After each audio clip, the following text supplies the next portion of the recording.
الحمد للہ وکفى وسلام علی عباده الذین اصطفى اما بعد فاعوذ باللہ من الشیطان الرجیم بسم اللہ الرحمن الرحیم یا ایہا الذین آمنوا لا تقدموا بین یدی اللہ ورسولہ واتقوا اللہ ان اللہ سمیع علیم اللہم صل علی محمد وعلی آل محمد كما صليت على إبراهيم وعلى آل إبراهيم إنك حميد مجيد اللهم بارك على محمد وعلى آل محمد كما باركت على إبراهيم وعلى آل إبراهيم إنك حميد مجيد۔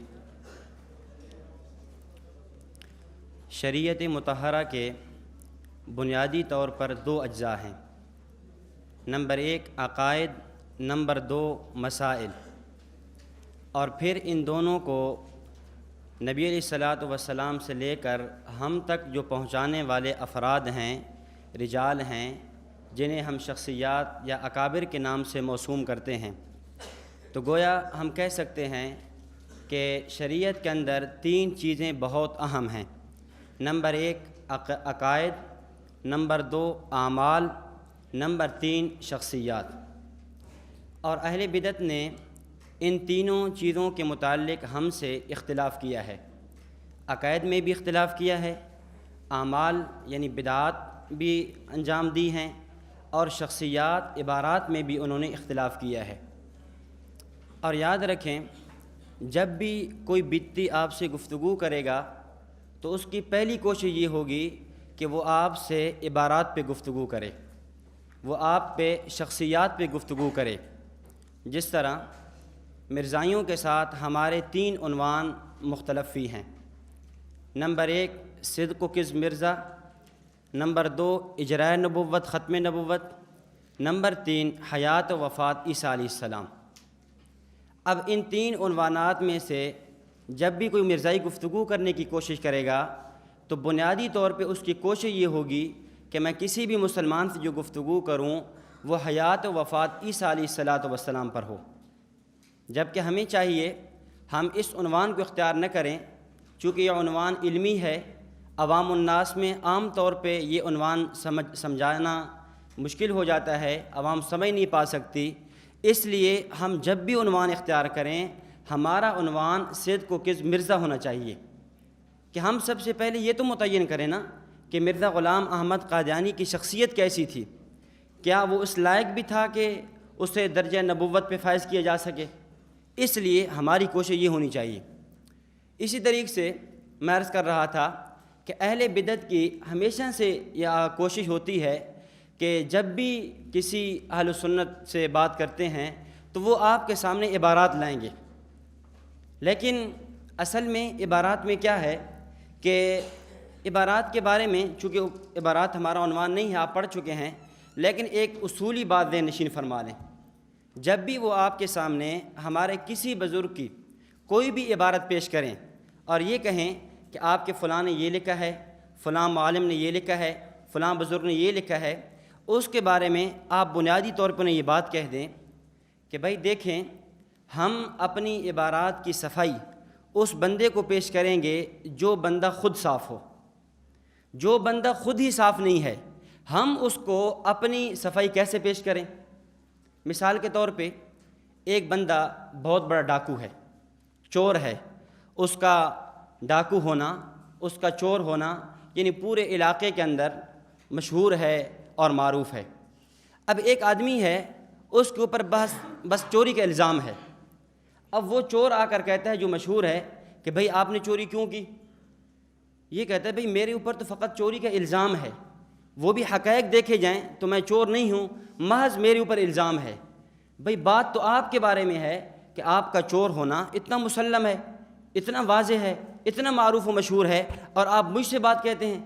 چاہیے تو مجھے تھا کہ میں آپ سے کہتا کہ بھئی آپ کے اندر یہ عیب اور نقص کیوں ہے، اور آپ میرے پاس آ گئے اور آپ مجھے کہتے ہو کہ آپ کے اندر یہ عیب اور نقص کیوں ہے۔ اصل میں مرزا احمد رضا خان صاحب کا یہ مزاج تھا، اور بلکہ حضرت مولانا یوسف لدھیانوی شہید رحمۃ اللہ علیہ نے تحفہ قادیانیت کے اندر یہ بات لکھی ہے کہ حجاج بن یوسف اور احمد رضا خان ان دونوں کی طبیعت اور فطرت ایک تھی، یا آپ یوں کہہ سکتے ہیں کہ یہ دونوں توأم جڑواں پیدا ہوئے تھے۔ اس کی فطرت اور مزاج کے اندر یہ تھا جب تک کسی کا خون نہ پیتا اس وقت تک اسے چین اور سکون نہ حاصل ہوتا۔ تاریخ اس بات پہ گواہ ہے، کتنے افراد کو اس نے خون پیا، خون خرابہ کیا، کتنے مظالم اس نے کیے۔ اور اس طریقے سے اس بندے کا مزاج بھی یہی تھا کہ جب تک کسی کے اوپر کفر کا فتویٰ نہ لگاتا، جب تک کسی کو یہ نہ کہہ دیتا کہ میں نے بس تجھے یہ کہہ دیا ہے یہ ہو گیا، یہ اس کا مزاج تھا۔ یہی وجہ ہے کہ کوئی بندی کی جو بھی عبارت ہوتی وہ اس کی الٹی اور غلط توجیہ پیش کرتا۔ امام اہل سنت مولانا سرفراز خان صفدر صاحب رحمۃ اللہ علیہ نے عبارات اکابر کے اندر ایک لطیفہ لکھا ہے۔ حضرت فرماتے ہیں کہ خان صاحب کی مثال ایسے ہی ہے کہ جیسے ایک آدمی تھا تو اس نے کسی سے پوچھا بھائی تیرا نام کیا ہے؟ اس نے کہا حاجی، جیسے بتا دیتے ہیں حاجی فلاں، کیونکہ عموماً یہ ہوتا ہے کہ جب کوئی بندہ حج کر کے آتا ہے، جس طرح ایک آدمی تھا نا، تو وہ جب حج سے واپس آیا تو ایک درزی کی دکان گھر کے ساتھ تھی۔ اب درزی کو ملنے کے لیے گیا تو درزی بڑا خوش ہوا، بھائی یار اس کا کتنے عرصے سے کھاتا باقی تھا، کتنے عرصوں کے اس کے پیسے باقی تھے، اس نے نہیں دیے تھے، شکر الحمدللہ آج حج کر کے آیا ہے، اس کے اندر کوئی خوف خدا کی رمق پیدا ہو گئی ہے، اب یہ آئے گا آ کر مجھے سارے پیسے دے دے گا۔ اب وہ آ کر ملا اور آ کر فوراً ہی کہتا ہے کہ آپ ایسے کریں، میرے جہاں جہاں پر نام لکھا ہے وہاں ساتھ ساتھ حاجی حاجی لکھ دیں۔ تو امام اہل سنت رحمہ اللہ نے وہ لطیفہ نقل کیا ہے۔ حضرت فرماتے ہیں کہ ایک بندے سے کسی نے پوچھا بھائی آپ کا نام کیا ہے؟ اس نے کہا کہ میرا نام حاجی ہے۔ اچھا، اس نے کہا اچھا حاجی بروزن چاجی، چاجی کہتے ہیں کمان کو، کمان بروزن گمان، گمان کہتے ہیں شک کو، شک بروزن سگ، سگ کا معنی ہوتا ہے کتا، اچھا یعنی آپ کتے ہیں۔ اب اس نے یہ توجیہ پیش کی۔ اب اس بندے بیچارے کے حاشیے خیال میں بھی، اس کے فرشتوں کے تصور کے ذہن میں بھی یہ بات نہیں تھی کہ میں کیا کہہ رہا ہوں، یہ کیا توجیہ لے رہا ہے۔ تو یہی کام جو ہے، چونکہ اس کی ذہنیت ایسی تھی اور جو بھی بندہ عبارت پیش کرتا اس کا یہی مطلب لیتا تھا۔ اس لیے مولانا ظفر علی خان رحمہ اللہ نے فرمایا تھا کہ بریلی کے فتووں کا سستا ہے بھاؤ، بریلی کے فتووں کا سستا ہے بھاؤ، اب کوڑی کے ملتے ہیں تین تین، یہ کہہ کر خدا نے انہیں ڈھیل دی وَأُمْلِي لَهُمْ إِنَّ كَيْدِي مَتِينٌ۔ تو اور یہی وجہ تھی کہ مولانا ظفر علی خان رحمۃ اللہ علیہ کے بارے میں اس نے ایک پوری کتاب لکھی، کتاب کا نام رکھا سیف الجبار علی کفر زمیندار۔ یہ زمیندار حضرت کا ایک اخبار تھا جو ہفتہ نامہ تھا یا روزنامہ اخبار تھا جو چھپتا تھا، تو اس کے نام پہ کتاب رکھی سیف الجبار علی کفر زمیندار۔ اس طرح ایک اور اس نے رسالہ لکھا الکفر علی ارمت ظفر، مولانا ظفر احمد خان کے بارے میں۔ اور یہ ان لوگوں کا مزاج ہے، کتاب کا نام ایسا رکھیں گے نا بندہ سمجھے گا بہت بڑا عالم ہے۔ کتاب کا نام کیا ہے؟ السنیۃ العنیفہ فی فتاوی افریقہ۔ اب بندہ دیکھے گا وہ کتنی بڑی کتاب ہے، جب آپ کتاب کھولو گے 110 صفحے کا رسالہ ہے۔ امام اہل سنت مولانا سرفراز خان صفدر صاحب رحمۃ اللہ علیہ نے کتاب لکھی مسئلہ مختار کل پر دل کا سرور۔ ایک بندے نے اس کا جواب لکھا، حضرت نے اس کا جواب الجواب لکھا۔ پھر مفتی احمد یار نعیمی کا بیٹا مفتی اقتدار نعیمی نے ایک کتاب لکھی، کتاب کے دیباچے میں اس نے یہ بات لکھی کہ مولانا میرا دل تو یہ تھا کہ میں اس کتاب کا نام رکھتا لطمہ شیر ببر بر نجدیے زادہ گکھڑ، لطمہ شیر ببر بر نجدیے زادہ گکھڑ۔ امام اہل سنت گکھڑ منڈی کے رہنے والے تھے، اس لیے یہ بر گکھڑ، لطمہ کہتے ہیں یہ تمانچہ رسید کرنا، یہ مکہ مارنا، اس کو لطمہ کہتے ہیں۔ تو لطمہ شیر ببر بر نجدی زادہ گکھڑ۔ لیکن پھر مجھے آپ کے علم سے اور آپ کی شخصیت سے حیا آئی اور میں نے کتاب کا نام تبدیل کر لیا، تو میں نے کتاب کا نام رکھا باب جنت۔ تو امام علیہ سنت رحمۃ اللہ علیہ نے اس کا جواب الجواب لکھا، اور حضرت نے فرمایا کہ مولانا اگر آپ یہ نام تجویز کر دیتے تو پھر میرا نام بھی سن لیجئے، پھر میں اپنی کتاب کا نام رکھتا لطمات شیر سوات بر مخترع زادہ گجرات۔ تو یعنی جیسا کرو گے ویسا بھرو گے۔ اس طرح تو میں عرض یہ کر رہا تھا کہ اس طرح یعنی مولانا ظفر احمد خان پر اس نے کفر کے فتوے لگائے، اور پھر مولانا ظفر احمد خان نے کا ایک مشہور شعر ہے، حضرت نے فرمایا تھا کہ کوئی ترکی لے گیا کوئی ایران لے گیا، کوئی ترکی لے گیا کوئی ایران لے گیا، کوئی دامن لے گیا کوئی گریبان لے گیا، فقط رہ گیا تھا ایک نام اسلام کا، وہ بھی ہم سے چھین کر احمد رضا خان لے گیا۔ تو بہرحال میں ویسے ہی عرض کر رہا ہوں کہ جب بھی بات کی ابتدا ہوگی وہ عبارات پہ شروع کریں گے، لیکن آپ نے عبارات پہ نہیں آنا، آپ نے کوشش یہ کرنی ہے آپ عقائد اور مسائل کو چھیڑیں، آپ یہی باتیں کہہ کر کہ چونکہ آپ کی اپنی عبارات ایسی ہیں کہ اس کی بنیاد پر ہم یہ نہیں کہہ سکتے کہ آپ کو ہم اپنی عبارتوں کی صفائی پیش کریں۔ تو چونکہ ہمارا مسئلہ جو ہے یہ ہے نماز جنازہ کے فوراً بعد دعا کرنا ثابت ہے یا نہیں، یہ ہے۔ اس سے پہلے اصولی طور پہ چند باتیں ذہن نشین فرما لیں بدعت کے حوالے سے، چونکہ ہم یہ کہتے ہیں بدعت ہے، اس لیے میں آپ حضرات کے سامنے چند اصول رکھتا ہوں، اگر آپ نے ان اصول کو مستحضر کر لیا، ان کو سمجھ لیا، یاد کر لیا، تو انشاءاللہ اس مسئلے کے علاوہ بدعات پر جتنے بھی اشکالات ہیں یا جتنے بھی مسائل ہیں وہ سارے کے سارے انشاءاللہ تعالی حل ہو جائیں گے۔ حکیم الامت مجدد الملہ حضرت مولانا شاہ اشرف علی تھانوی رحمۃ اللہ علیہ، مولانا اشرف علی تھانوی رحمۃ اللہ علیہ کون ہیں؟ قائد اعظم محمد علی جناح نے جن کے بارے میں کہا تھا کہ میرے پاس ایک ایسا عالم ہے، میری جماعت میں ایک ایسا عالم ہے کہ باقی سارے علماء کا علم ایک پلڑے میں اور اشرف علی تھانوی کا علم ایک پلڑے میں، تو اشرف علی تھانوی کا علم زیادہ ہے۔ اور حکیم الامہ آخری عمر میں فرمایا کرتے تھے، فرماتے تھے میں اللہ کا شکر ادا کر کے کہتا ہوں، میں اللہ کی ذات پہ امید کر کے کہتا ہوں کہ دنیا کے سارے فلاسفر، سارے انجینئر، سارے ملاحدہ، سارے زنادقہ اور سارے منکرین اسلام پر اعتراضات کرنے والے جمع ہو جائیں اور اسلام کی کسی اصول پہ، قرآن و سنت، احادیث، اجماع و قیاس کی کسی بھی چیز پر اعتراض کرے، میں اگر 2 منٹ کے اندر ان کی تسلی نہ کر دوں پھر کہنا۔ تو اللہ رب العزت نے آپ کو حضرت حاجی امداد اللہ مہاجر مکی رحمۃ اللہ علیہ کی صحبت کی برکت سے آپ پر ایسے علوم کھول دیے تھے۔ حضرت رحمہ اللہ سے ایک بندے نے پوچھا کہ حضرت آپ نے ہزاروں کتابیں لکھی ہیں، آپ کی تصنیفات ہزاروں میں جا پہنچتی ہیں، ساری آپ کی تقریرات تحریرات کو جمع کیا جائے، تو میں سوال یہ ہے کہ آپ نے اتنی کتب لکھنے کے لیے آپ نے کتنی کتابوں کا مطالعہ کیا ہے؟ اتنی کتب آپ نے لکھی تو آخر کتنی کتب کا آپ نے مطالعہ کیا ہوگا؟ حضرت فرمانے لگے بس میں نے 2 کتب کا مطالعہ کیا ہے۔ نہیں سمجھے؟ 2 کتب، ایک ہوتا ہے کتب کاف کے ساتھ، کتاب کی جمع کتب، ایک ہوتا ہے قطب قاف قلم والا، قا اور با، قطب۔ یہ تصوف کے درجات ہیں، قطب ہے، وتد ہے، نجب ہے، ابدال ہے، اس طرح غوث ہے، آخر تک یہ سارے جو تصوف کے درجات ان میں درجہ قطب بھی ہے، قطب الاقطاب۔ تو میں نے صرف 2 کتب کا مطالعہ کیا ہے۔ کیا مراد؟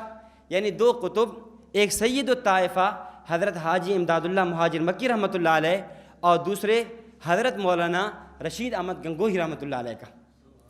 فقط یعنی ان 2 حضرات کی خدمت کی برکت سے، ان کی صحبت کی برکت سے میں نے جو تھوڑا بہت لکھا ہے انہی حضرات کی برکت ہے۔ حضرت استاد جی دامت برکاتہم صبح کے نماز کے بعد درس میں بھی فرما رہے تھے کہ بہت سی چیزیں ایسی ہوتی ہیں جو بندے کو صحبت سے ملتی ہیں، صحبت، بزرگوں کی صحبت میں بیٹھنے کی وجہ سے بہت سے علوم ایسے ہوتے ہیں کہ جو بندے کے وہاں پر کھلتے ہیں۔ تو مولانا حضرت علامہ تھانوی رحمۃ اللہ علیہ پہ ایک واقعہ یاد آیا۔ حضرت تھانوی فرماتے ہیں کہ جب ہمارا دارالعلوم دیوبند سے دستار بندی کا سال تھا تو ہم اس سال 14 لڑکے تھے۔ اشرف السوانے میں یہ واقعہ موجود ہے، تو خواجہ عزیز حسن مجذوب صاحب نقل کیا ہے۔ حضرت فرماتے ہیں کہ ہم 14 لڑکے تھے، تو اس وقت ہمارے استاذ تھے حضرت مولانا یعقوب نانوتوی۔ یہ مولانا یعقوب نانوتوی یہ صاحبزادہ ہیں حضرت مولانا مملوک نانوتوی کے، اور یہ مولانا مملوک نانوتوی حضرت قاسم علوم والخیرات بانی دارالعلوم دیوبند حضرت مولانا نانوتوی کے بھی استاد ہیں، استاد الکل جنہیں کہا جاتا ہے، اور یہ مولانا یعقوب نانوتوی ان کے صاحبزادے ہیں۔ یہ علامہ خلیل احمد سہارنپوری کے ماموں بنتے ہیں، اور مولانا مملوک نانوتوی علامہ خلیل احمد سہارنپوری کے یوں نانا بنتے ہیں۔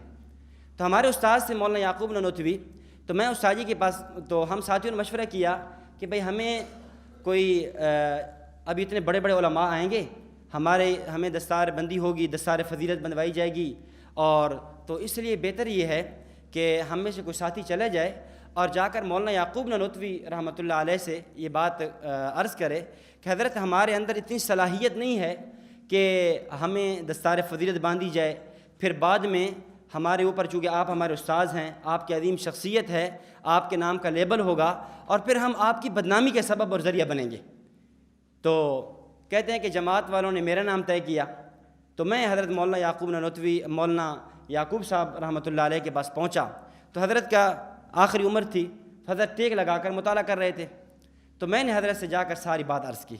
میں نے کہا حضرت بات یہ ہے، ہم اس بات کے اہل نہیں ہیں کہ ہمیں دستار فضیلت دی جائے، جہاں شیخ الہند موجود ہو، مولانا یعقوب نانوتوی موجود ہو، علامہ رشید احمد گنگوہی، انور شاہ کشمیری جیسے لوگ موجود ہوں، وہاں ہماری کیا صلاحیت ہے؟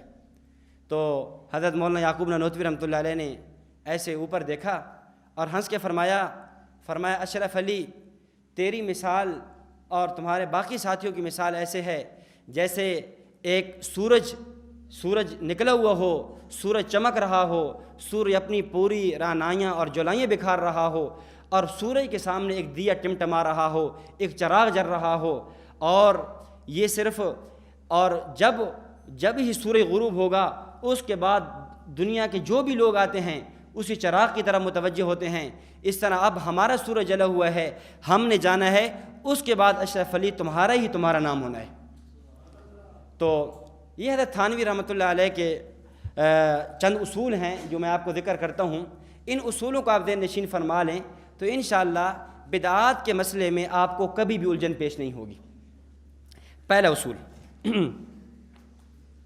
حکیم الامہ حضرت تھانوی رحمہ اللہ فرماتے ہیں، ایسا فعل جس کا داعی، جس کا محرک، جس کا مقتضا اور موجب خیر القرون میں موجود تھا لیکن اس کے باوجود وہ فعل نہ کیا گیا، ایسا فعل جس کا داعی، اس کے علت، اس کے مقتضا، اس کا محرک، اس کا سبب، اس کا موجب خیر القرون میں، دور صحابہ، دور تابعین، دور تبع تابعین میں موجود تھا لیکن وہ کام نہ کیا گیا۔ اگر آج کوئی بندہ اسی علت کے پیش نظر، اسی سبب کو سامنے رکھتے ہوئے اگر آج بھی کوئی بندہ وہ کام کرے گا تو وہ کام بدعت ہوگا۔ مثال کے طور پہ مثلا عید میلاد النبی، اب عید میلاد النبی پوچھا جائے کیوں مناتے ہو؟ اس لیے کہ نبی علیہ الصلوۃ والسلام کی ولادت پہ خوشی ہے اور آپ کی ولادت پہ خوش ہونا ثواب کا کام ہے، تو ہم اس ثواب کے حاصل کرنے کے لیے ہم یہ مناتے ہیں۔ اب سوال یہ ہے، یہ آپ کی جو علت ہے، آپ کا داعی کیا ہے؟ ثواب ہے نا؟ آپ کا داعی کیا ہے؟ آپ کیوں منا رہے ہو؟ ثواب کے پیش نظر۔ ہمارا سوال یہ ہے کہ کیا یہ ثواب والی علت، یہ داعی، یہ مقتضا کیا دور صحابہ موجود نہیں تھا؟ کیا صحابہ کرام رضوان اللہ علیہم اجمعین وہ ثواب کے شوقین نہیں تھے؟ ان کو ثواب کے حصول کا شوق نہیں تھا؟ تابعین کو نہیں تھا؟ تبع تابعین کو نہیں تھا؟ جب ان حضرات نے نہیں منایا، آج اگر کوئی بندہ اٹھتا ہے اور آج آ کر مناتا ہے تو یہ منانا بدعت ہوگا، صحیح نہیں ہوگا۔ دیکھیں حذیفہ بن یمان رضی اللہ تعالیٰ عنہ رازدار نبوت ہیں، سر رسول اللہ صلی اللہ علیہ وسلم ان کا لقب ہے۔ وہ حذیفہ بن یمان کہ جن کو جناب نبی اقدس صلی اللہ علیہ وسلم نے منافقین کی فہرست بتلا دی تھی کہ یہ منافق، یہ منافق، یہ منافق، اور امیر المؤمنین حضرت عمر بن خطاب رضی اللہ تعالیٰ عنہ کہ یہ عادت مبارکہ تھی کہ جب کسی بندے کا جنازہ لایا جاتا تو دیکھتے کہ اس کے اندر حذیفہ موجود ہے یا نہیں۔ اگر حذیفہ بن یمان موجود ہوتے تو جنازہ پڑھتے، اگر حذیفہ بن یمان رضی اللہ تعالیٰ عنہ موجود نہ ہوتے تو جنازہ چھوڑ دیتے۔ تو حذیفہ بن یمان رضی اللہ تعالیٰ عنہ فرما رہے ہیں، کل عبادت لم یتعبدها اصحاب رسول اللہ صلی اللہ علیہ وسلم فلا تعبدوها، ہر ایسی عبادت جس کو پیغمبر صلی اللہ علیہ وسلم کے اصحاب نے نہیں کیا، نبی علیہ الصلوۃ والسلام کے ان شاگردوں اور آپ کی اس باوفا جماعت نے نہیں کیا، فلا تعبدوها، اس عمل کو کبھی عبادت سمجھ کر نہ کرنا۔ حضرت امیر المؤمنین علی بن ابی طالب رضی اللہ تعالیٰ عنہ، عید کا دن ہے، امام شاطبی رحمۃ اللہ علیہ نے کتاب الاعتصام میں یہ روایت نقل کی ہے، تو عید کا دن ہے، دیکھا ایک بندے کو کہ آپ حضرات اہل علم ہیں، یہ مسئلہ آپ جانتے ہیں کہ عید والے دن فجر کی نماز کے بعد سے لے کر یعنی طلوع شمس تک، اشراق کے وقت تک کوئی نوافل پڑھنا، یعنی عید کی نماز تک کوئی نوافل پڑھنا جائز نہیں ہے، یعنی اس دن اشراق پڑھنا بھی جائز نہیں ہے۔ تو حضرت علی رضی اللہ تعالیٰ عنہ نے ایک بندے کو دیکھا کہ وہ اشراق کے نوافل پڑھ رہا ہے عید کی نماز سے پہلے، تو حضرت علی نے فرمایا اے لڑکے یہ کیا کر رہے ہو، نماز نہ پڑھو۔ تو اس بندے نے جواب دیا یا امیر المؤمنین انی اعلم ان اللہ تعالی لا يعذب علی الصلاۃ، اے امیر المؤمنین مجھے اللہ کی ذات سے امید ہے کہ اللہ نماز جیسے عمل پہ مجھے گناہ نہیں دیں گے، نماز جیسے عمل پہ مجھے ثواب عطا فرمائیں گے۔ اور یہی دلیل آج کی بتیوں کی ہوتی ہے کہ بھئی درود شریف سے روکتے ہو، بھئی تم نبی علیہ الصلوۃ والسلام کی ولادت کی خوشی سے روکتے ہو، تم اذان سے روکتے ہو۔ تو یہی دلیل اس بندے نے بھی پیش کی کہ انی عالم ان اللہ تعالی لا يعذب علی الصلاۃ، کہ اللہ تعالیٰ نماز جیسی عبادت پہ مجھے گناہ نہیں عطا فرمائیں گے۔ تو آگے حضرت علی رضی اللہ تعالیٰ نے جواب دیا، فرمایا انی عالم ان اللہ تعالی لا یثیب علی فعل حتی ما فعلہ رسول اللہ صلی اللہ علیہ وسلم ولکن یعذبک لمخالفتک لسنت رسول اللہ صلی اللہ علیہ وسلم، کہ اے لڑکے تو یہ کہتا ہے کہ اللہ نماز جیسے عمل پہ مجھے گناہ نہیں دیں گے، ثواب دیں گے۔ میں کہتا ہوں یاد رکھنا کوئی ایسا عمل جس کو سرکار دو عالم صلی اللہ علیہ وسلم نے نہیں کیا، اور ایسا عمل جس کو آپ نے نہ خود کیا نہ آپ کی جماعت صحابہ نے کیا، اگر وہ کام تو کرے گا تو ثواب کیا، میں تو کہتا ہوں ولاکن یعذب اللہ تعالی لمخالفتک لسنت رسول اللہ صلی اللہ علیہ وسلم، لیکن اللہ رب العزت تجھے نبی علیہ الصلوۃ والسلام کی سنت کی مخالفت کی وجہ سے عذاب دیں گے۔ تو حضرت علی رضی اللہ تعالیٰ عنہ نے یہ بات سمجھا دی، نماز جیسا عمل کیوں نہ ہو جب اس کا ثبوت صحابہ سے نہیں ہے، اس کا ثبوت نبوت سے نہیں ہے، وہ اللہ کے ہاں معتبر نہیں ہے۔ عبادت وہی معتبر ہوگی جس کو نبی علیہ الصلوۃ والسلام اور آپ کے صحابہ نے کیا۔ حضرت عبداللہ بن عمر رضی اللہ تعالیٰ عنہ نکلے اور جا رہے تھے سفر میں، آپ کے شاگرد حضرت مجاہد رحمہ اللہ تابعی ہیں، تو وہ فرماتے ہیں میں بھی ساتھ تھا، حضرت کی آخری عمر تھی، حضرت رحمہ اللہ نابینا ہو چکے تھے، تو چلتے چلتے جب ایک مقام پہ پہنچے تو نماز کا وقت ہو گیا۔ تو حضرت عبداللہ بن عمر رضی اللہ تعالیٰ فرمانے لگے کہ مجاہد میرا دل چاہتا ہے کہ نماز کا وقت قریب ہے تو یہ سامنے جو مسجد ہے اسی میں نماز پڑھ لیتے ہیں۔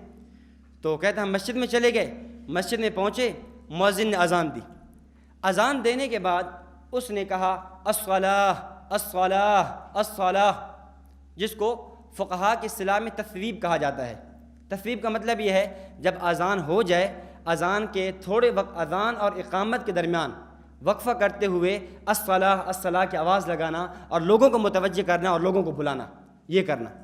تو جب اس نے یہ الصلاۃ الصلاۃ یہ کہا تو اب حضرت عبداللہ بن عمر رضی اللہ تعالیٰ نے فوراً فرمایا اے نافع اخرج بنا من عند هذا المبتدع، کہ ہمیں اس بدعتی کی مسجد سے نکال دو، ہم اس بدعتی کے پیچھے نماز نہیں پڑھتے۔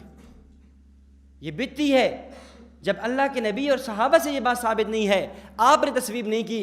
حضرت بلال رضی اللہ تعالیٰ عنہ نبی علیہ السلام کے سامنے 10 سال اذانیں دیتے رہے، انہوں نے تصویب نہیں کی، تو یہ کون ہوتا ہے تصویب کرنے والا؟ تو فرمایا مجھے نکالو، اور عبداللہ بن عمر رضی اللہ تعالیٰ عنہ نے اس بدعتی کے پیچھے نماز نہیں پڑھی اور نکل گئے۔ آج لوگ کیسے عجیب بات ہے، دھڑلے سے کہہ دیتے ہیں تو کیا ہوتا ہے بھائی مولانا، اگر بدعتی کے پیچھے نماز پڑھنے کیا حرج ہے؟ اگر بدعتی کے پیچھے نماز پڑھ لیجیے کیا حرج ہے اس میں؟ ہم کہتے ہیں یہ حرج عبداللہ بن عمر سے پوچھو رضی اللہ تعالیٰ عنہ، ہمارے اوپر فتوے نہ لگاؤ، حضرت عبداللہ بن عمر سے پوچھو کہ وہ اس بدعتی کے پیچھے نماز کیوں نہیں پڑھ رہے۔ اس لیے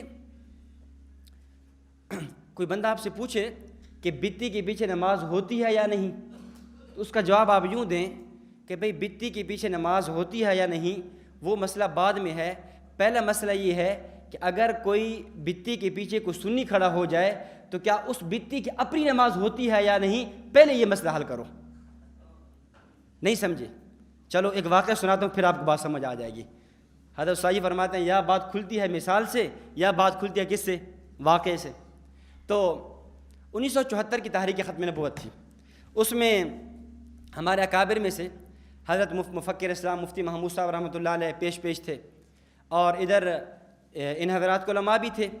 ایک دن ذوالفقار صدر پاکستان ذوالفقار بھٹو نے دونوں کو بلایا، مفتی محمود صاحب رحمۃ اللہ علیہ کو بھی اور احمد شاہ نورانی صاحب کو بھی، اور بھٹو صاحب کہنے لگے کہ بھئی تم دونوں بڑا اتحاد کا نعرہ لگاتے ہو کہ امت کے اندر وحدت ہونی چاہیے، امت ایک مسئلے پہ مجتمع ہو جائے، جمع ہو جائے۔ تو میں آپ کو آج کہتا ہوں کہ آپ یہ کریں کہ مفتی محمود صاحب نماز پڑھائیں گے تو احمد شاہ نورانی آپ ان کے پیچھے نماز پڑھیں گے، تاکہ ہمیں پتہ چل جائے کہ تم واقعی اتحاد امت کے متلاشی ہو۔ تو وہ کہنے لگے، احمد شاہ نورانی کہتا ہے بھٹو صاحب تو بھی بندہ بڑا عجیب ہے، تو یہ کہتا ہے کہ میں مفتی محمود کے پیچھے نماز پڑھوں؟ میرا عقیدہ اور نظریہ تو یہ ہے کہ میں امام ہوں، میں مصلی امامت پہ کھڑا ہوں، میں نماز پڑھا رہا ہوں، اور مفتی محمود میرے پیچھے آ جائے تو مفتی محمود کی وجہ سے میری نماز ہی نہیں ہوتی۔ مفتی محمود کی وجہ سے جب میری نماز نہیں ہوتی، جب میں امام ہوں تو جب اس کا مقتدی بنوں گا تو پھر میری نماز کیسے ہوگی؟ تو گویا ان کا نظریہ یہ ہے کہ اگر کوئی دیوبندی، کوئی سنی ہمارے پیچھے جماعت میں شریک ہو بھی جائے تو اس کا شرک اتنا غلیظ ہے کہ اس کے شرک کا اثر امام تک بھی پہنچتا ہے۔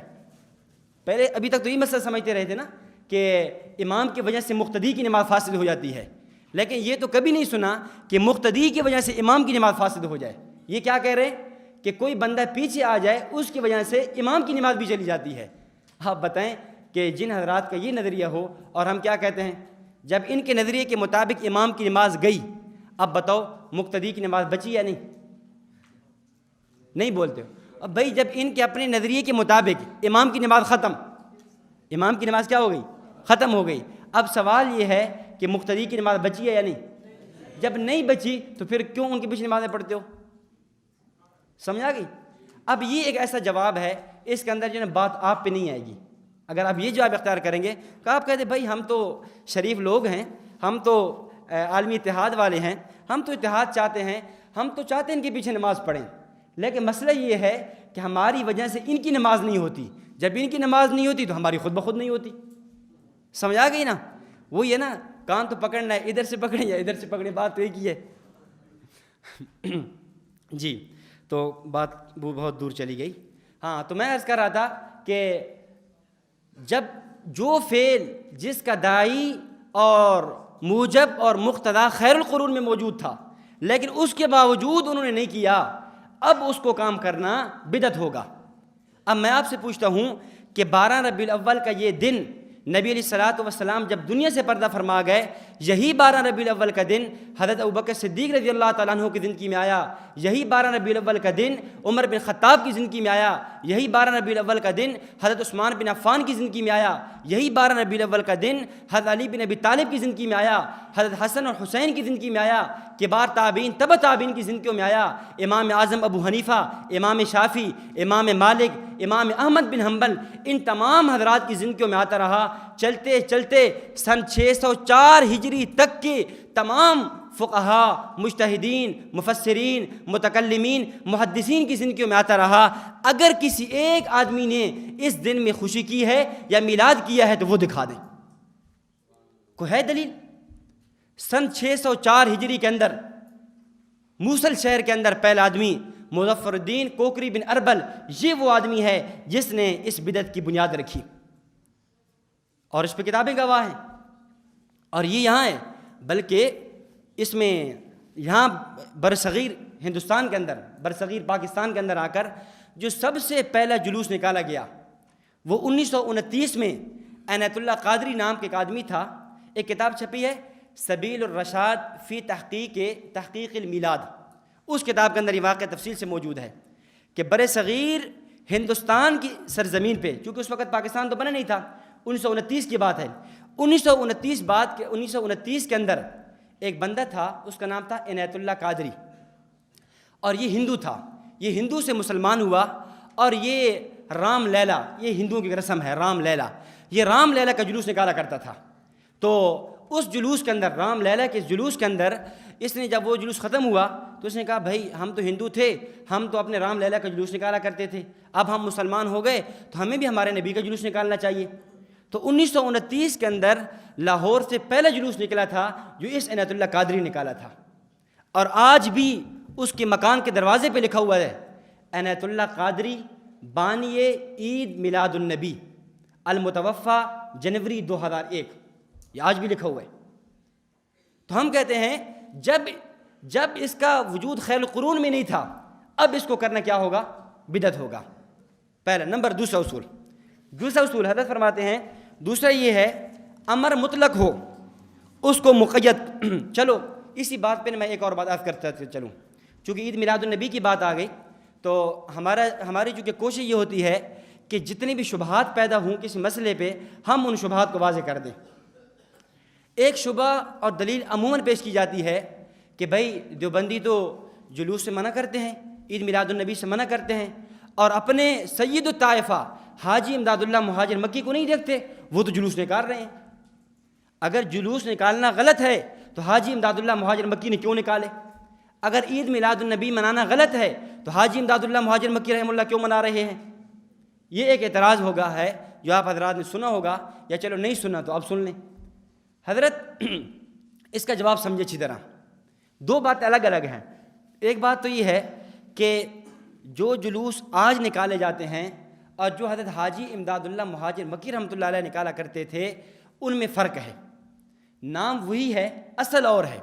اس کی مثال یوں سمجھے جیسے آج ہمارے اس دور میں ہم ربیع الاول میں سیرت النبی کے جلسے اور محفل منعقد کرتے ہیں، تو حضرت حاجی صاحب رحمۃ اللہ علیہ بھی سیرت النبی کے جلسے اور محفل منعقد کیا کرتے تھے، اور اس کا نام کیا دیتے تھے؟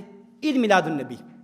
حاجی امداد اللہ مہاجر مکی رحمۃ اللہ علیہ جلوس نہیں نکالتے تھے، بس اس کا نام عید میلاد النبی رکھا ہوا تھا، اور وہ بھی بعد میں تبدیل کر لیا۔ وہ کیسے؟ سوانح قاسمی مولانا مناظر حسن گیلانی کے اندر یہ واقعہ موجود ہے کہ حضرت مولانا نانوتوی کے بیٹے تھے حافظ احمد، جو حکیم الاسلام قاری طیب صاحب رحمۃ اللہ علیہ کے والد گرامی تھے، حافظ احمد۔ تو حافظ احمد نے ایک مرتبہ حضرت حاجی صاحب رحمۃ اللہ علیہ کو یہ بات عرض کی اور کہا کہ حضرت میں تو چھوٹا آدمی ہوں، چھوٹا بڑوں کو کوئی بات عرض ہی کر سکتا ہے، آپ یہ جو جلوس ہے نا، یہ جو آپ اس کا نام عید میلاد النبی آپ تبدیل کر دیں، یہ صحیح نہیں ہے۔ اس سے اہل بدعت دھوکہ کھاتے ہیں اور لوگ سمجھتے ہیں کہ حاجی امداد اللہ مہاجر مکی، آپ تو مکہ میں ہیں، ہم ہندوستان میں ہیں، اور ہم تک پھر یہ اطلاع پہنچتی ہے کہ حاجی امداد اللہ مہاجر مکی وہ بھی جلوس نکال رہا ہے، وہ بھی جشن منا رہا ہے، وہ بھی عید میلاد النبی منا رہا ہے۔ تو حضرت مولانا نانوتوی حضرت نے جب یہ بات سنی، حضرت خاموش ہو گئے۔ حضرت فرمایا چھوڑو، اتنا مسئلہ نہیں ہے، یہ کوئی اتنی بڑی بات نہیں ہے کہ جس پہ بحث کی جائے یا جس پہ عمل کیا جائے۔ حضرت مولانا حافظ احمد صاحب رحمہ اللہ ایک دن سوئے تو خواب میں جناب نبی اقدس صلی اللہ علیہ وسلم کی زیارت ہوئی، اور زیارت میں کیا دیکھتے ہیں کہ ادھر مولانا حاجی امداد اللہ مہاجر مکی کھڑے ہیں اور ادھر حافظ احمد کھڑے ہیں، اور حضرت نبی علیہ الصلوۃ والسلام درمیان میں بیٹھے ہیں۔ تو اللہ کے نبی حضرت حافظ احمد خواب میں فرماتے ہیں، یا رسول اللہ میرے بڑے ہیں، میں ان کو اس بات سے روکتا ہوں اور میں کہتا ہوں کہ اس کا آپ نام تبدیل کر لیں، آپ اس کو نہ عید میلاد النبی کا نام نہ دیں، اس کو جلوس کا نام نہ دیں، اس کو جشن کا نام نہ دیں۔ تو حضرت نبی علیہ الصلوۃ والسلام فرمانے لگے، حاجی امداد اللہ یہ بچہ ٹھیک کہتا ہے، یہ بچہ احمد کیا ہے، یہ ٹھیک کہتا ہے۔ یہ خواب دیکھا، جب بیدار ہوئے یہی خواب لکھا، یہ خواب لکھ کر مکہ المکرمہ حاجی امداد اللہ مہاجر مکی رحمہ اللہ تھے، یہاں ہندوستان سے انہوں نے یہ خواب مکہ روانہ کیا اور یہ خواب لکھ کر بھیجا کہ میں نے رات کو یہ خواب دیکھا۔ حضرت حاجی صاحب رحمۃ اللہ علیہ نے جب یہ خواب پڑھا، حاجی صاحب کے پہ گریہ اور رقت کی سی کیفیت طاری ہو گئی، اور حضرت حاجی صاحب فرمانے لگے کہ میں جب مر جاؤں یہی جو خواب ہے، یہ خواب نامہ جو ہے، یہ لکھا ہوا کاغذ میرے کفن میں رکھ دینا اور گواہ رہنا کہ آئندہ اس کے آج کے اس دن کے بعد جو ہے میں اس کا نام جو ہے عید میلاد النبی یا جشن میلاد النبی نہیں رکھوں گا۔ سمجھئے؟ تو یہ ایک عموماً شبہ پیش ہوتا ہے، تو یہ اس کی میں نے کہا چلو اس کی بھی وضاحت کر دوں۔ تو آگے چلیں، وقت بہت مختصر ہے، اصل اپنے عنوان پہ بھی آنا ہے، میں نے کہا یہ اصول موٹے موٹے ہیں، یہ آپ کے سامنے جلدی میں عرض کر دوں۔ جی دوسرا اصول یہ ہے امر مطلق کو مقید کر دینا، امر کیا ہو؟ مطلق ہو۔ شریعت نے ایک کام کو، ایک حکم کو مطلق رکھا بغیر کسی قید کے، اور کوئی بندہ اٹھے اور اس مطلق کام کو مقید کر دے۔ جیسے شریعت نے کیا رکھا؟ یا ایھا الذین آمنوا صلوا علیہ وسلموا تسلیما، صلاۃ و سلام کا حکم مطلق تھا بغیر کسی قید کے، بغیر کسی تقیید کے، اور یہ لوگ آئے اور انہوں نے اس امر مطلق کو مقید کر دیا اذان کے ساتھ، اور یہ کہہ دیا کہ جو اذان سے پہلے صلاۃ و سلام نہیں پڑھتا وہ کیا ہے؟ گستاخ ہے۔ امر کیا تھا؟ مطلق تھا، اور اس کو کیا کر دیا گیا؟ مقید کر دیا۔ امر مطلق کو مقید کر دینا یہ کیا ہے؟ بدعت ہے۔ اب یہ کیا ہوتا ہے؟ اب صلاۃ و سلام سے ہمارے اوپر کیا الزام لگاتے ہیں کہ جی یہ درود سے روکتے ہیں۔ یہ کس سے روکتے ہیں؟ درود شریف سے روکتے ہیں۔ حضرت حجت اللہ فی الارض رئیس المناظرین حضرت مولانا امین اکاڑوی صاحب رحمۃ اللہ علیہ فرماتے تھے، میں سفر میں جا رہا تھا تو میں اس جگہ سے گزرا تو کچھ جو ہے نا یہ طوطے بیٹھے ہوئے تھے، تو انہوں نے کیا ہے مجھے دیکھ کر نہ فوراً پڑھنا شروع کر دیا، الصلاۃ والسلام علیک یا رسول اللہ، الصلاۃ والسلام علیک یا رسول اللہ، الصلاۃ والسلام علیک یا رسول اللہ۔ جب یہ پڑھنا شروع کیا نا تو میں نے کہا، اوئے میں نبی نہیں ہوں، میں محمد امین ہوں۔ میں نبی نہیں ہوں، میں کون ہوں؟ میں محمد امین ہوں۔ تو یہ آپ یہ سمجھ رہے ہو کہ شاید کوئی نبی جا رہا ہے، میں نبی تو نہیں ہوں۔ تو یہ ایسے ہی کرتے ہیں۔ حضرت فرماتے ہیں ایک دفعہ اسکول میں تھے، تو چونکہ اسکول ماسٹر اسکول میں پڑھاتے تھے، تو ایک دفعہ نا ایک مخالف آیا، تو وہ بھی اسکول ٹیچر تھا، اس نے آ کر ہیڈ ماسٹر کو شکایت لگائی کہ حضرت یہ جو امین اکاڑوی ہے نا، امین صفدر، یہ درود شریف کا منکر ہے، یہ درود شریف نہیں پڑھتا۔ تو اس ماسٹر صاحب نے مجھے بلا لیا، ہیڈ ماسٹر نے کہا، ہاں امین صفدر سنے سچ تو درود شریف کا منکر ہے، تو درود شریف نہیں پڑھتا؟ تو کہتا ہے کہ میں نے فوراً پڑھنا شروع کر دیا، اللہم صلی علی محمد وعلی آل محمد، میں تو پڑھتا ہوں۔ وہ کہنے لگا، نہیں حضرت یہ کھڑے ہو کر نہیں پڑھتا۔ تو فرمایا میں کھڑے ہو کر بھی پڑھتا ہوں۔ کہتے ہیں میں کھڑا ہو گیا، میں نے درود پڑھ دیا۔ وہ کہتے ہیں نہیں میری مراد یہ ہے کہ یہ یعنی کھڑے ہو کر حالت نماز میں نہیں پڑھتا۔ میں نے کہا کیسے میں نہیں پڑھتا؟ میں تو جنازے کے اندر پڑھتا ہوں دوسری تکبیر کے بعد، اللہم صلی علی محمد وعلی آل محمد۔ کون کہتا ہے میں کھڑے ہو کر نماز میں نہیں پڑھتا؟ وہ کہنے لگا نہیں یہ حضرت نا وہ اصل میں بیٹھ کے نہیں پڑھتا نماز کے اندر۔ کیسے میں نہیں پڑھتا؟ میں تو آخری قعدہ اخیرہ کے اندر تحیات میں پڑھتا ہوں اللہم صلی علی محمد۔ تو وہ کہنے لگا کہ حضرت اصل میں بات یہ ہے کہ یہ الصلاۃ والسلام علیک یا رسول اللہ یہ نہیں پڑھتا۔ اب آیا اصل مطلب ہے، فرماتے استغفر اللہ، جھوٹ بولتے ہیں، میں کیوں نہیں پڑھتا؟ میں جب یہاں ہوں میں پڑھتا ہوں اللہم صلی علی محمد وعلی آل محمد، جب وہاں روضہ رسول اللہ صلی اللہ علیہ وسلم پہ چلا جاؤں پھر میں وہاں پڑھتا ہوں الصلاۃ والسلام علیک یا رسول اللہ۔ میرا نظریہ یہ ہے میں یہاں سے پڑھوں فرشتے پہنچاتے ہیں، اور وہاں پڑھوں خود اللہ کے نبی سنتے ہیں۔ اب وہ کیا ہو گیا؟ ذرا پریشان ہو گیا، لاجواب ہو گیا۔ اس پہ ایک اور بات یاد آ گئی اور بہت اہم ہے، اگرچہ سبق پتہ نہیں پورا ہوگا یا نہیں ہوگا لیکن وہ بات کرنا بہت ضروری ہے۔ ہمارے حضرت حکیم الامہ مولانا اشرف علی تھانوی رحمۃ اللہ علیہ پہ ایک اعتراض ہے۔ ہماری اصل کوشش یہ ہوتی ہے کہ ہم اعتراضات کو صاف کریں۔ یہ دلائل، یہ ساری فائل آپ کے سامنے موجود ہے، اس میں آپ پڑھ لیں گے، ایسی بات نہیں ہے، لیکن یہ جو اعتراضات ہیں، یہ جو تنقیحات ہیں، یہ عموماً بندے کو نہیں ملتی، اس لیے ان کی وضاحت بہت ضروری ہوتی ہے۔ حکیم الامہ حضرت تھانوی رحمۃ اللہ پہ اعتراض یہ ہے کہ وہ اپنی خانقاہ تھانہ بھون میں انہوں نے الصلاۃ والسلام علیک یا رسول اللہ کی مجلس لگائی، الصلاۃ والسلام علیک یا رسول اللہ پڑھا، اور حقیقت بھی ہے واقعتاً پڑھا۔ ہمارے حضرت کے اشرف السوانے میں موجود ہے، اور جتنی بھی سوانے پہ کتاب ہے ان میں یہ واقعہ موجود ہے۔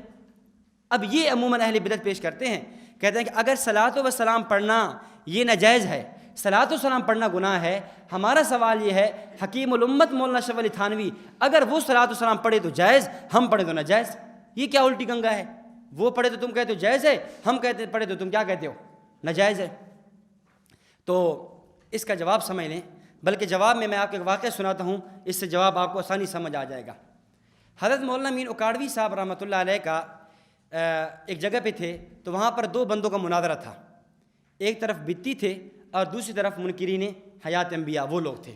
ان دونوں کا مناظرہ تھا کسی مسئلے پہ، مسئلہ تھا شرک، ان کا آپس میں مناظرہ چل رہا تھا۔ تو جب یہ جو منکرین حیات النبی مماتی جب مناظرے میں پھنسا تو اس نے دیکھا اب میں تو بچ نہیں سکتا، اس نے فوراً رجوع کیا حضرت مولانا امین اکاڑوی صاحب رحمۃ اللہ علیہ کے پاس۔ چونکہ یہ سمجھتے تھے کہ چونکہ ان کا مطالعہ تو صرف یعنی حیات ممات پہ تھا نا ان مماتیوں کا، باقی عنوانات پہ تو اتنا خاص مطالعہ ہوتا نہیں ان کا، جب پھنسے تو فوراً حضرت کے پاس آئے۔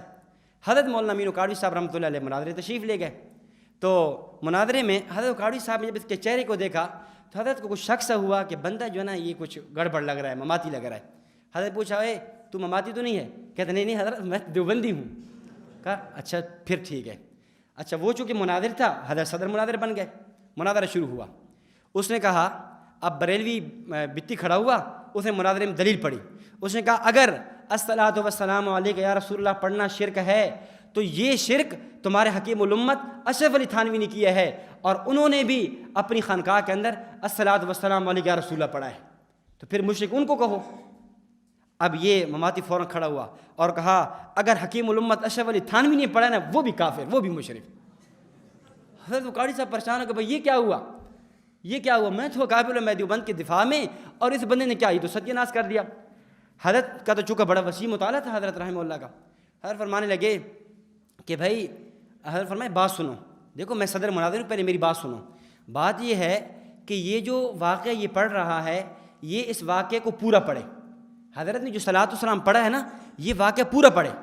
وہ کہتا ہے میں پورا کیوں پڑھوں، بس جب ثابت ہو گیا میں کیوں پورا پڑھوں، چونکہ یہ تو ان کا دستور ہے نا، میں ابھی بات عرض کر چکا ہوں، عبارات اکابر پہ پوری عبارت تو پڑھنی نہیں ہے انہوں نے، تو میں کیوں پورا پڑھوں۔ حضرت فرماتے ہیں بھائی واقعہ پورا تو پڑھو نا، واقعہ پورا ہے کیا؟ وہ کہتا نہیں پڑھتا۔ لیکن جو ثالث تھا، منصف تھا، وہ بڑا معتدل اور سمجھدار قسم کا آدمی تھا، وہ کہنے لگا بھائی کیا ہوتا ہے آپ پورا واقعہ پڑھ لیں۔ تو اس نے پورا واقعہ پڑھا۔ اب پورا واقعہ کیا ہے؟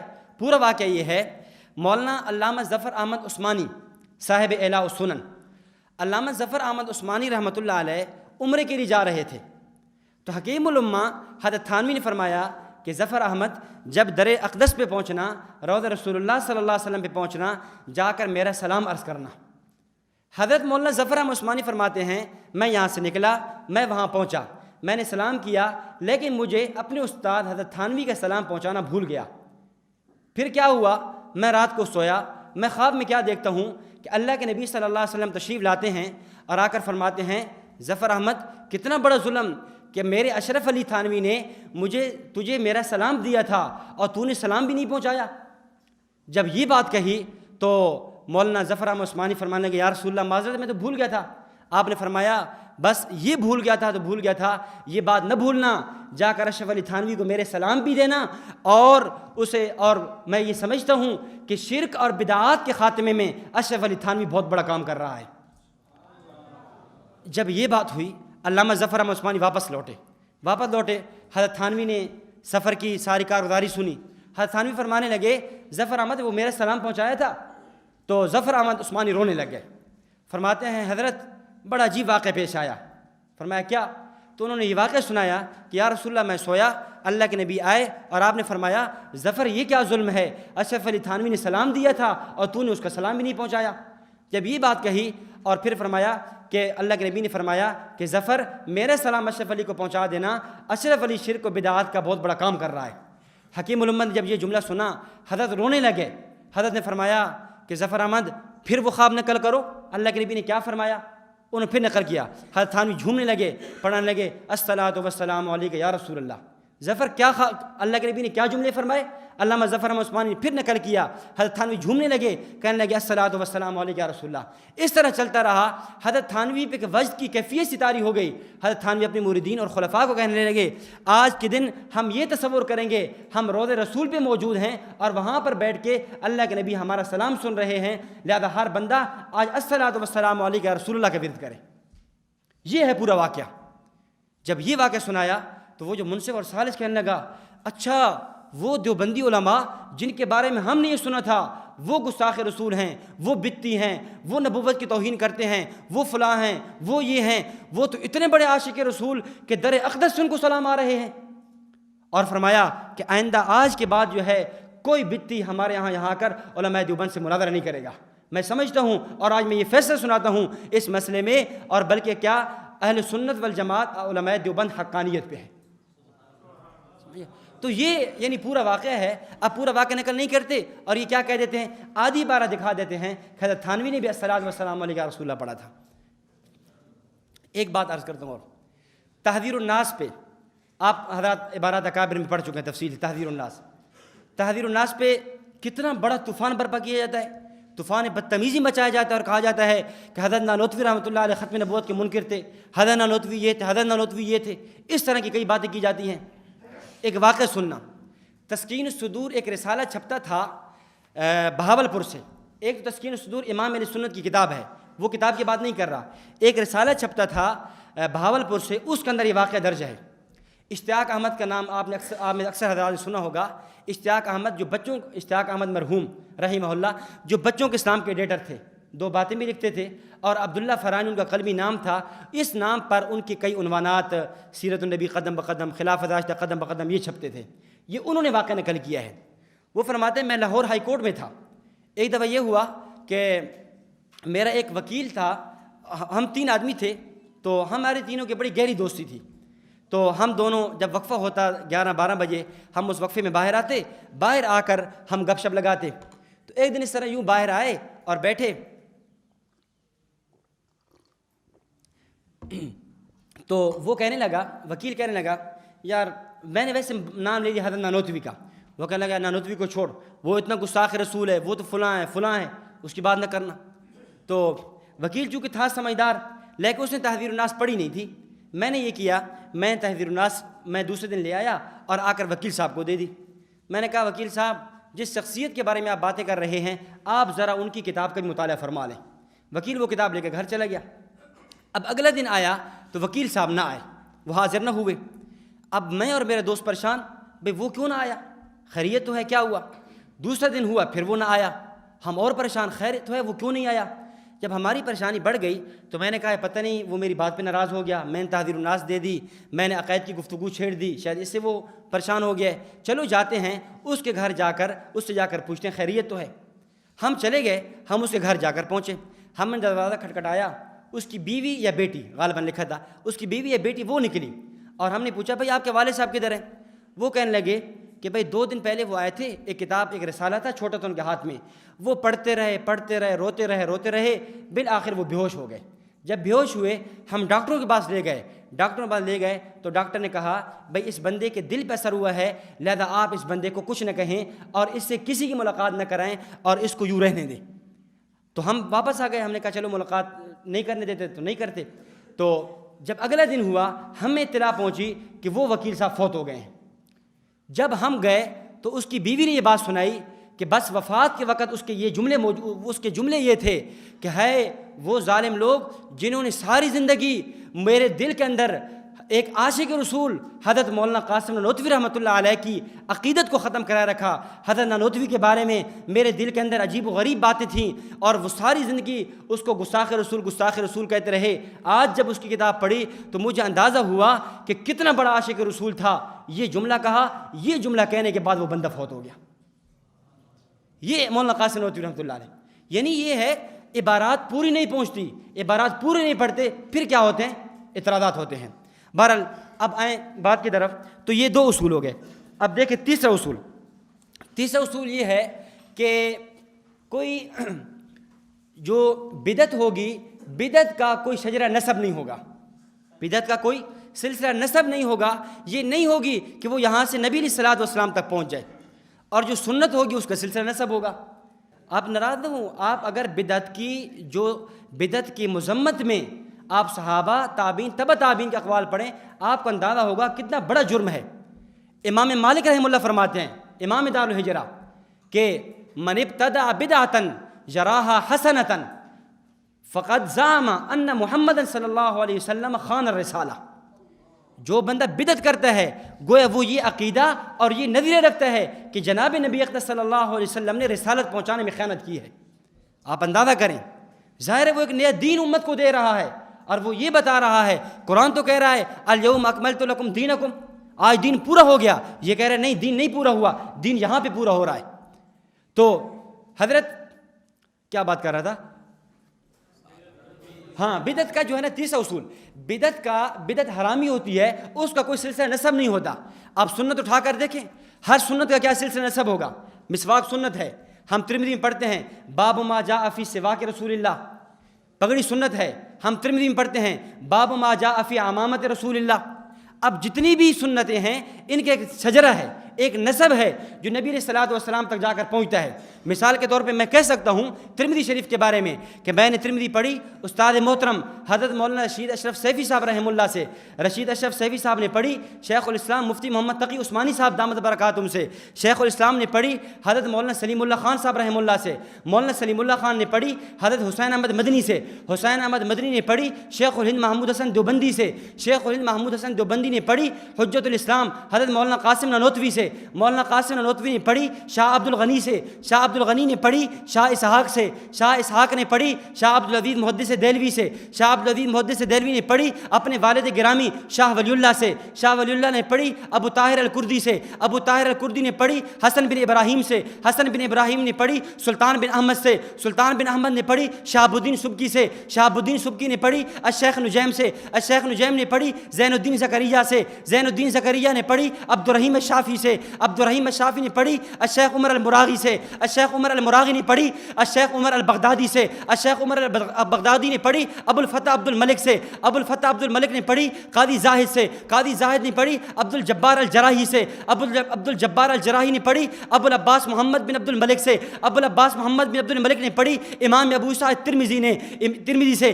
امام ابو عیسیٰ ترمذی نے پڑھی علی بن حجر سے. علی بن حجر نے پڑھی علی بن مسہر سے. علی بن مسہر نے پڑھی امام اعظم ابو حنیفہ نعمان بن ثابت سے. امام اعظم ابو حنیفہ نعمان بن ثابت نے پڑھا 7 صحابہ کرام انس بن مالک جابر بن عبداللہ عیسیٰ بن اجرد واصلہ بن تسقہ رضوان اللہ تعالیٰ علیہ مجمعین سے. اور ان تمام نے پڑھی امام الانبیاء محمد رسول اللہ صلی اللہ علیہ وسلم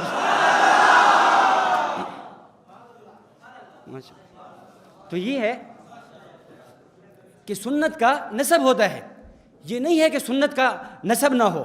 اور بدعت کیا ہے؟ اس کا کوئی نسب نہیں ہے. بھئی میلاد النبی کب ہے؟ سن 604 سے پہلے بندہ نہیں ہے. اچھا یہ جو اذان سے پہلے صلاۃ والسلام ہے یہ کب ہے؟ اگر ویسے دیکھا جائے تو سن 781 ہجری میں جب سلطان صلاح الدین ایوبی نے مصر کے فاطمیوں پر یہ جب فتح کیا اس وقت شروع کرائی تھی. لیکن اس سے ہٹ کے سوال یہ ہے کہ یہ بر صغیر ہندوستان میں کب شروع ہوئی. میں اس بات میں نہیں جاتا, اصل عنوان رہ جائے گا. تو یہ جتنی بھی بدعات آپ کو پیش کریں گے کسی بدعت کا کوئی سر اور پو نہیں ہے, کسی بدعت کی کوئی بنیاد نہیں ہے. آپ دیکھیں گے جی یہ جو آپ قبر پہ اذان دیتے ہو کب سے شروع ہوئی؟ قبر پر اذان ہے نا, قبر پر اذان ہے, یہ کب سے شروع ہوئی؟ یہ تو بعد میں آ کر ہندوستان میں یعنی اس میں شروع ہوئی.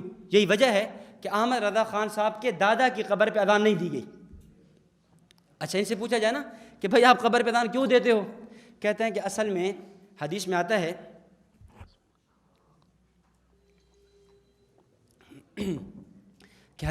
کہ جب بندے کو قبر میں رکھا جاتا ہے اس وقت بندے پر شیطان حملہ آور ہوتا ہے.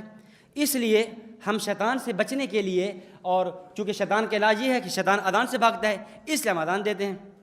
ہم کہتے ہیں بھائی دیکھو جب انسان کھانا کھاتا ہے شیطان تو اس وقت بھی آتا ہے, ایسا ہے یا نہیں؟ اسی طرح انسان جب قبر میں اتارا جاتا ہے شیطان تو اس وقت بھی آتا ہے. لیکن اللہ کے نبی صلی اللہ علیہ وسلم نے شیطان کو بھگانے کا طریقہ بتایا ہے کہ جب آپ کھانا کھاؤ شیطان آئے تو کیسے بھگانا ہے؟ بسم اللہ والا برکت اللہ پڑھ کے. جب آپ گھر والوں کے پاس جاؤ شیطان کو کیسے بھگانا ہے؟ دعا آپ کو یاد ہوگی. اور اس کے بعد جب آپ نے قبر میں جانا ہے تو شیطان کو قبر میں جب بندے کو اتارنا ہے کیسے شیطان کو بھگانا ہے؟ بسم اللہ والا ملت رسول اللہ پڑھ کے. تو بھائی شیطان کو اگر اس کا مقصد اور اس کے آپ کی بنیاد اور مراد کیا ہے؟ شیطان کو ہی بھگانا تھا. پھر ہمارا سوال یہ ہے کہ بھائی جب شیطان کو بھگانا ہے ادھر ایک جو ہے نا خان صاحب کھانا شروع کریں, ادھر کھانا آئے, خان صاحب کہیں بھائی آپ صبر کرو میں اذان دیتا ہوں. اس وقت تو اذان کا ان کو بسم اللہ بھی یاد نہیں رہتی. ہاں ادھر گھر جائیں اور گھر جانے سے پہلے ایک بندے کو اچھا تو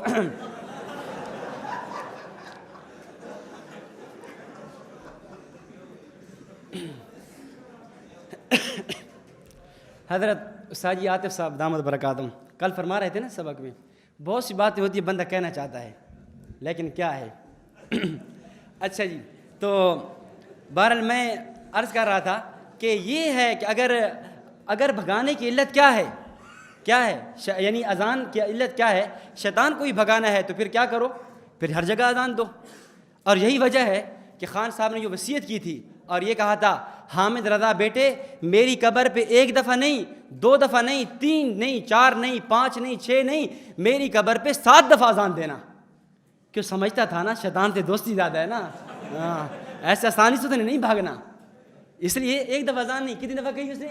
7 دفعہ. پتہ تھا بھائی 1 دفعہ سے یہ نہیں بھاگے گا. اللہ اکبر. اچھا چلو, تو یہ کافی میں اصول چھوڑ بھی رہا ہوں, وقت کم ہے. اب آئیں مسئلے کی طرف. تقریباً 5 اصول ہیں, یہ کتنے ہو گئے؟ 3 ہو گئے. چلو ایک اصول اور دیکھ لیں. امر مندوب کو امر مندوب, امر مستحب, امر مباح کو واجب اور فرضیت کا درجہ دے دینا. امر مندوب تھا, امر مستحب تھا, امر مباح تھا, لیکن اس کی حیثیت اتنی بڑھائی کہ اس کو کون سا درجہ دے دیا؟ وجوب کا درجہ دے دیا, اس کو فرضیت کا درجہ دے دیا. اب یہ کیا ہوگا؟ بدعت ہوگا. اب دیکھو حی علی الصلاۃ پر قیام کا مسئلہ, کہتے ہیں یہ حی علی الصلاۃ پر کھڑا ہونا, اب یہ کیا ہے؟ اب ہمارے فقہ احناف نے لکھا ہے, اس میں بات نہیں ہے, ہمارے فقہ احناف نے واقعتاً لکھا ہے اور ہم بھی کہتے ہیں مستحب ہے, لیکن چونکہ انہوں نے استحباب کا درجہ اتنا بڑھایا انہوں نے وجوب کا درجہ دے دیا. ایک کتاب چھپی ہے فوز المقال فی خلفائے پیر سیال, اس کی 4تھی جلد میں, اور سعید اسد کا والد مولوی محمد امین نے البرہان کے اندر یہ بات لکھی ہے کہ جو بندہ یعنی اس کے حی علی الصلاۃ کے علاوہ انگوٹھے چومنے کے بارے میں, جو بندہ انگوٹھے نہیں چومتا خطرہ ہے کہ وہ جہنم میں جائے گا. اب دیکھو حیثیت کہاں تک بڑھا دی. پہلی بات تو الگ ہے کہ انگوٹھے چومنے کے ثبوت ہے یا نہیں, وہ ایک الگ مسئلہ ہے, ثابت ہے یا نہیں وہ ایک الگ مسئلہ ہے. اگر 1 منٹ کے لیے ہم مان لیں جی صدیق اکبر رضی اللہ تعالیٰ چوما کرتے تھے, ہم 1 منٹ کے لیے آپ کی روایت تسلیم بھی کر لیں, تو کیا اس کا یہ مطلب ہے اس کا درجہ اتنا بڑھایا کہ کیا ہے وہ لوگ جہنم میں جائیں گے؟ آپ کے پاس فائل کے سامنے جنازے کے کتنے حوالہ جات لکھے ہوئے ہیں کہ جو جنازے کے فوراً بعد دعا نہیں مانگتا وہ کیا ہے؟ وہ جہنم میں جائے گا. ان الذین یستکبرون عن عبادتی سیدخلون جہنم داخلین کے اندر وہ آ جائے گا. اس طرح کے کتنے حوالہ جات ہیں. تو یعنی کسی امر کی حیثیت کو اتنا بڑھانا, اس کو وجوب اور فرضیت کا درجہ دے دینا, یہ کیا ہوگا؟ یہ بدعت ہوگا. بھئی امر جتنا ثابت ہے اس کو وہیں تک برقرار رکھا جائے, اس امر کی حیثیت کو نہ بڑھایا جائے. یہ کیا ہے؟ یہ صحیح ہے. اگر امر کی حیثیت کو بڑھا دیا یہ بدعت بن جائے گی. اب جنازے کے مسئلے کے اندر آپ دیکھ لیں کہ ہمارا اہل سنت والجماعت کا, اگر آپ سے کوئی پوچھے نا کہ بھئی یہ جنازے کے بعد دعا ثابت ہے یا نہیں, یا آپ جنازے کے بعد دعا مانگتے ہیں یا نہیں, آپ یہ جو ہم نے دیا کریں گے ہم بھئی جنازے کے بعد دعا نہیں مانگتے, آپ یہ کہیں کہ بھئی ہم بھی جنازے کے بعد دعا کے قائل ہیں, ہم بھی جنازے کے بعد دعا کے قائل ہیں. اب آپ میں کتنے پریشان ہو کہ بھئی یہ کیا ہوا؟ بھئی دیکھو ہم بھی ہم جنازے کے بعد دعا کے قائل ہیں, ایک جنازے کے بعد دعا کے وہ قائل ہیں, وہ بھی قائل ہیں, ہم بھی قائل ہیں. ہم یہ کہتے ہیں کہ بھئی جب میت فوت ہو جائے پہلے اس کا غسل ہے, پھر کفن ہے, پھر دفن ہے, پھر اس کے بعد قبر پر دعا ہے. تو یہ دعا جنازے کے بعد ہوئی ہے جنازے سے پہلے؟ جنازے کے بعد ہے نا. اور تم کیا کہتے ہو کہ پہلے غسل دو, پھر کیا کرو جنازہ پڑھو, اور جنازہ پڑھنے کے بعد کیا فوراً دعا مانگ دو. حضرت استاد جی دامت برکاتہم بڑے خوبصورت پیرے میں بات سمجھاتے ہیں. حضرت فرماتے ہیں کہ دیکھو ہم اہل السنت والجماعت احناف دیوبند ہم با وفا ہیں. ہم لوگ کیا ہیں؟ ہم با وفا ہیں, اور یہ لوگ کیا ہیں؟ بے وفا ہیں. مثال یہ ہے, ایک بندہ مثال طور پہ ایک آدمی جدہ جا رہا ہے, ایک بندہ یورپ جا رہا ہے, کینیڈا جا رہا ہے, ملیشیا جا رہا ہے, افریقہ جا رہا ہے, بیرون ملک جا رہا ہے. اب یہاں پر کیا ہے؟ والد صاحب کہتے ہیں بیٹا یہ لو پیسے, یہاں گھر سے باہر نکلو گے تو یہاں مین روڈ ہے, مین روڈ پہ سوار ہوگے, رکشے میں بیٹھو گے, کینچی موڑ اترو گے, کینچی موڑ اتر کر پھر ڈیوو میں بیٹھو گے, لاہور جاؤ گے, وہاں سے رکشے میں بیٹھو گے ایئرپورٹ پہ بیٹھ کے آپ جہاز پہ چڑھ کر آپ کینیڈا پہنچ جاؤ گے. ایک صورت حال یہ ہے. دوسرا بھائی کہتا ہے کہ بھائی بات یہ مناسب نہیں ہے یہ کہ والد صاحب اتنے دور جا رہے ہیں, یعنی اور بہت لمبے سفر پہ جا رہے ہیں, پتہ نہیں واپسی ہوگی نہیں ہوگی کب ہوگی. اس کا طریقہ کار یہ ہے 2 گاڑیاں منگائیں, 2-3 بندے, 2-3 گاڑیاں ہیں, کچھ بندے ہوں, اور یہاں ہم والد صاحب کو یہاں سے اٹھائیں یا بیٹے کو یہاں سے اٹھائیں, اور یہاں ہم جا کر لاہور ایئرپورٹ تک پہنچائیں, اور ایئرپورٹ پہنچانے کے بعد اندر جہاں تک وہ لگا ہوتا ہے شیشے لگے ہوتے ہیں اور یہاں پر آنا بند ہے, وہاں تک پہنچائیں 1-2. اب یہ جو بندہ پہلے والا ہے وہ کیا کر رہا ہے؟ اب وہ کیا ہے, وہ اس نے کیا یہاں سے نکال دیا, چلا گیا. اب لوگ کیا کہیں گے؟ بھائی اس کو تو کوئی بیٹے سے پیار ہی نہیں تھا, بیٹے سے پیار نہیں تھا, بیٹا اتنا باہر جا رہا تھا, اس کو یہیں سے کیا الوداع کر دیا. اور دوسرے کو کیا کہیں گے؟ ماشاءاللہ بڑا باوفا ہے، والد جو ہے نا بیٹے کو یہاں سے نکالا اور وہاں تک ایئرپورٹ تک پہنچایا، اور ایئرپورٹ پہنچانے کے بعد کیا کہتا ہے کہ بس آپ جو ہے بیٹا اب جہاز پہ سوار ہو جائیں، اگر میرا بس چلتا میں آگے بھی آپ کے ساتھ آتا، لیکن چونکہ آگے آنا میرے بس میں نہیں ہے، میں آپ کے ساتھ نہیں آ سکتا، اس لیے اللہ آپ کی حفاظت فرمائے، آپ اب جائیں۔ اب ہم یہ کیا، ہم اہل سنت والجماعت احناف کہتے ہیں بھئی ایک بندہ ساری عمر ساری زندگی ہم میں جیا، اس کے ہمارے اوپر بڑے احسانات تھے، بڑے حقوق تھے، دنیا میں بھی تھے، اور اس کے بعد مرنے کے بعد اب جب فوت ہوا اس کو یوں نہ کیا جائے کہ اس کو غسل دیا، غسل دینے کے بعد جنازہ لے گئے، جنازہ پڑھنے کے بعد ہم نے دعا پڑھ کے چل بھئی تو فارغ، یہ کام نہیں کرنا، بلکہ کیا کرنا ہے کہ بھئی اس کو یعنی غسل بھی دینا ہے، جنازہ بھی پڑھنا ہے، پھر کفن بھی ہے، دفن بھی ہے، پھر قبر بھی مٹی بھی ہے، اس کے بعد برابر کر کے اب یہ کہنا ہے اب اس کے بعد جو ہے ہم آگے نہیں آ سکتے، اب تو جانے اور تیرا خدا جانے، اور اللہ تیری آخرت کی منزل آسان کرے۔ اب یہ ایک طریقہ ہے، یعنی ہم یہ کہتے ہیں ہم وفا کرتے ہیں، ہم کہتے ہیں میت تک ہم آخر تک جائیں، اور وہ کیا کہتے ہیں آخر تک نہیں جانا، بلکہ کیا ہے بس یہیں پہ جنازے کے بعد ہی بات ختم کر دینی ہے۔ اور یہ ہمارے بارے میں کیا کہتے ہیں؟ کہتے ہیں کہ دیکھو ان کے یہاں کیا ہے، مر گیا مردود نہ فاتحہ نہ درود۔ کیا کہتے ہیں؟ مر گیا مردود نہ فاتحہ نہ درود۔ اور ظالم آدمی، ہم نے کب فاتحہ اور درود کی نفی کی ہے؟ ہم فاتحہ اور درود کی نفی نہیں، ہم اس کو ثابت کر رہے ہیں، اور ہم کہہ رہے ہیں اس کو وہاں تک دو جہاں تک تو پہنچ سکتا ہے، وہاں تک تو پہنچے۔ اور تو کیا کہہ رہے بھائی میرے پاس اتنا وقت نہیں ہے، بس میں نے تو یہاں تک پہنچا دیا، اب تو جان تیرا خدا جانے۔ اچھا دوسری بات یہ ہے، کوئی بندہ آپ سے جنازے کے بارے میں گفتگو کرے، آپ اس سے یہ پوچھیں یار مجھے ایک بات سمجھ نہیں آتی، مجھے ایک بات سمجھاؤ۔ ہماری شریعت بڑی کامل ہے، لقد کان لکم فی رسول اللہ اسوۃ حسنہ، اللہ کے نبی صلی اللہ علیہ وسلم کی زندگی کے اندر بہترین نمونہ ہے، اور آپ کی زندگی بہترین اسوہ حسنہ ہے۔ زندگی کا کوئی ایسا موڑ، ایسا رخ نہیں ہے جس پہ اللہ کے نبی صلی اللہ علیہ وسلم نے ہمیں ہدایت نہ دی ہو اور ہمارے رہنمائی نے کی ہو۔ اور اللہ کے نبی صلی اللہ علیہ وسلم نے ہمیں ساری دعائیں سکھائیں۔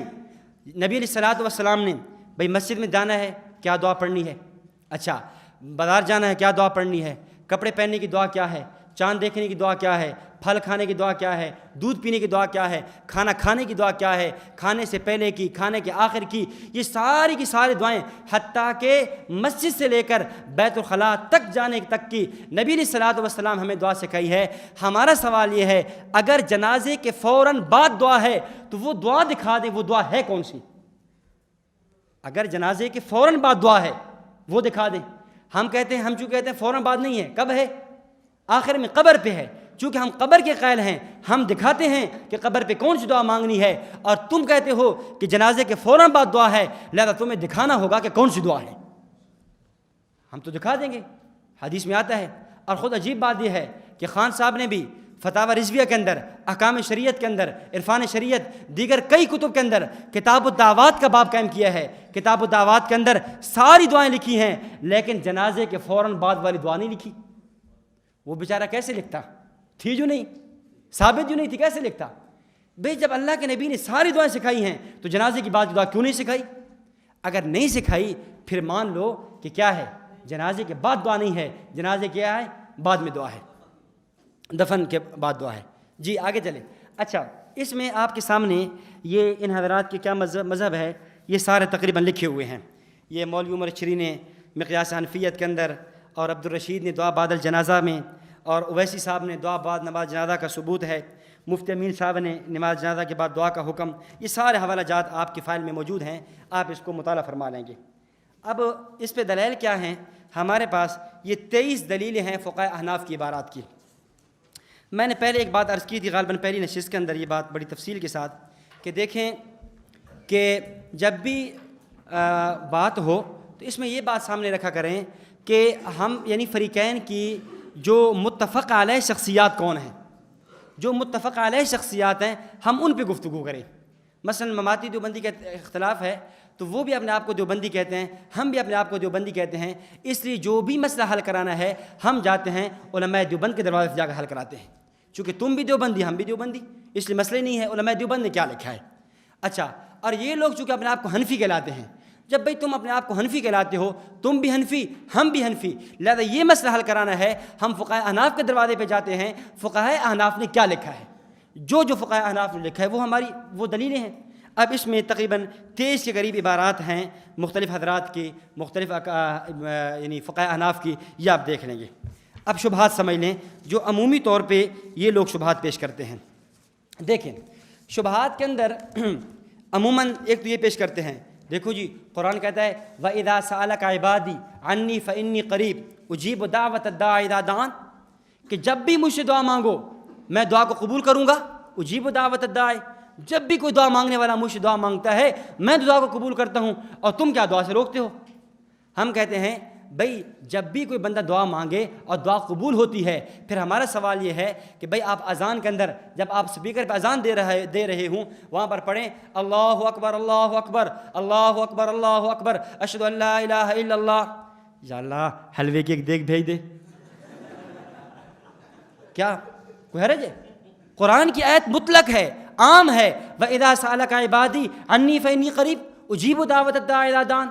اللہ تو پکار سنتے ہیں، اللہ دعا کو قبول کرتے ہیں، دعا کرنا عام ہے، جب بھی جو بھی جب چاہے دعا کرے۔ بھئی آپ نماز پڑھ رہے ہیں، نماز قیام میں کھڑے ہیں، آپ الحمدللہ رب العالمین الرحمن الرحیم مالک یوم الدین، یا اللہ کچھ ہو جائے، سمجھیے؟ ہاں تو یہ کر دیں پھر۔ اب ظاہر ہے اب پھر کیا جواب دیں گے؟ نہیں وہ کچھ مواقع بھی ہوتے ہیں، پر جس طرح کچھ مواقع ہوتے ہیں یہاں پر بھی کوئی موقع ہوگا۔ اب اس موقع کا ثبوت حدیث سے صحابہ کرام سے ہے یا نہیں؟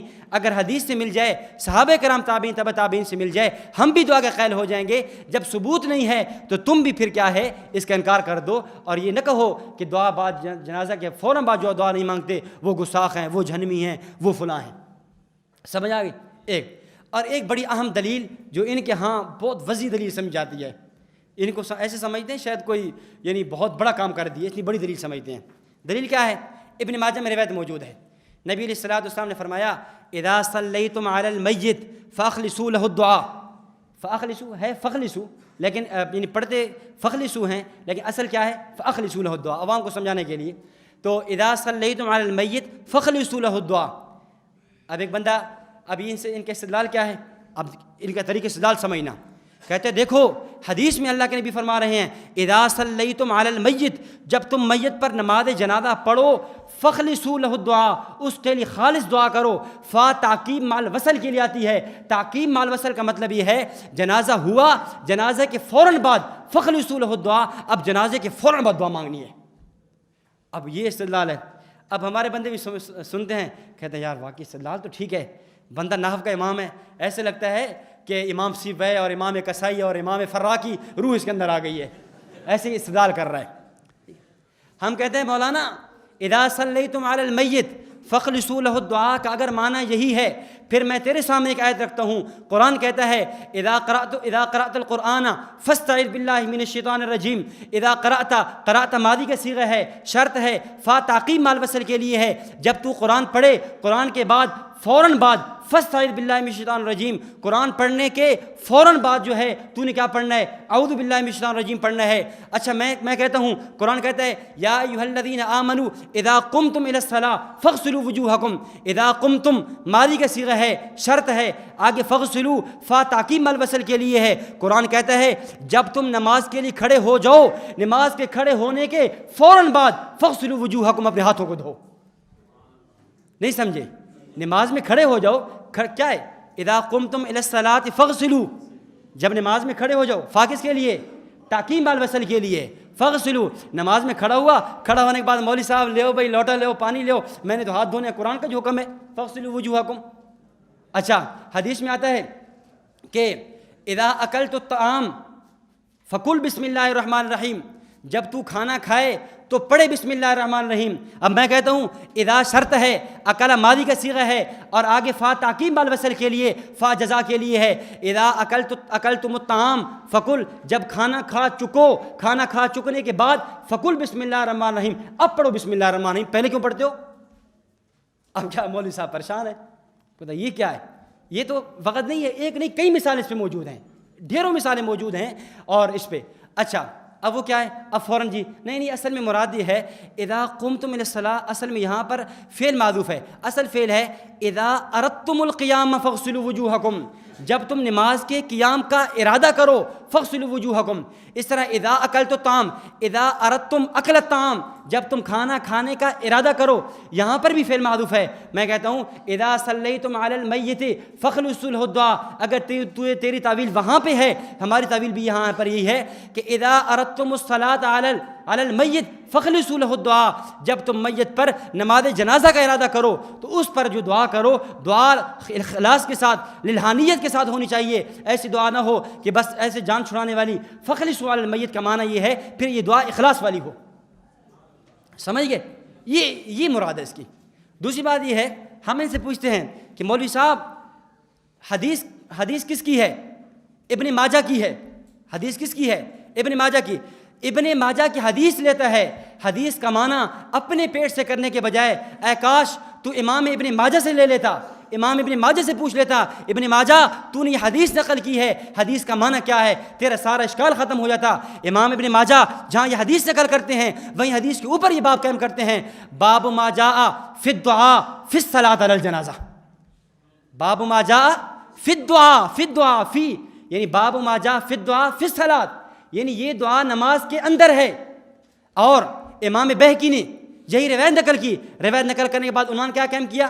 باب ما جاء فی الدعاء فی الجنازہ. اور اس طریقے سے یعنی جتنے بھی حضرات نے حدیث نقل کی ہے انہوں نے باب یہ قائم کیا ہے. اور تیسری بات، اگر یہ حدیث کا معنی اور مفہوم یہی تھا کہ جنازے کے فوراً بعد دعا ہے، میرا سوال یہ ہے یہ معنی مفہوم 14 صدیوں کے محدثین کو نظر کیوں نہیں آیا؟ یہ معنی یہ مفہوم صحابہ کو نظر کیوں نہیں آیا؟ یہ معنی مفہوم فقہا کو نظر کیوں نہیں آیا؟ یہ معنی مفہوم تابعین اتباع تابعین کو نظر کیوں نہیں آیا؟ یہ معنی مفہوم خود چلتے چلتے یعنی خان صاحب کی نسل تک، اس تک کے پہلے جتنے لوگ تھے کسی نے اس سے یہ استدلال نہیں کیا. اگر اس کا استدلال یہی تھا جو تو کر رہا ہے، پھر 14 صدیوں میں سے ایک بندہ پیش کر دے جس بندے نے اس حدیث کا یہی معنی کیا ہو، اس حدیث کا یہی مفہوم کیا ہو. اگر ایک بندہ بھی پیش کر دے ہم تیری بات ماننے کے لیے تیار ہیں. جی آگے دیکھیں آخری اشکال جی فتاوی دارالعلوم دیوبند میں لکھا ہوا ہے جنازے کے بعد دعا مانگنا جائز ہے. کہاں لکھا ہوا ہے؟ فتاوی دارالعلوم دیوبند میں. میں نے کہا ظالم آدمی خیانت نہ کر، حوالہ نقل کرنے میں دجل سے کام نہ لے. فتاوی دارالعلوم دیوبند کی پوری عبارت پڑھ. فتاوی دارالعلوم دیوبند میں جب پوچھا گیا انہوں نے جواب یہ دیا. سوال یہ تھا کہ بھائی کوئی بندہ ایصال ثواب کرتا ہے اور یعنی جنازے کے بعد دعا مانگتا ہے اور انفرادی طور پہ مانگتا ہے یا کبھی اجتماعی شکل بنا لیتا ہے، کیا یہ جائز ہے؟ تو انہوں نے جواب دیا اس میں کوئی حرج نہیں، لیکن اس کا التزام کرنا، اس کو مثل واجبات کے سمجھنا یہ بدعت ہے.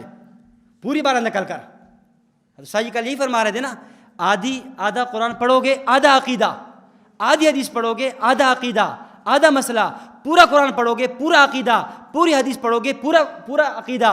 اس طرح عبارات پوری پڑھو گے، عبارات پہ اشکالات ختم ہو جائیں گے. فتاوی دارالعلوم دیوبند کی عبارت تو نے آدھی پڑھی ہے، اگر فتاوی دارالعلوم دیوبند کی عبارت تو پوری پڑھ لیتا پھر یہ اشکال ختم ہو جاتا.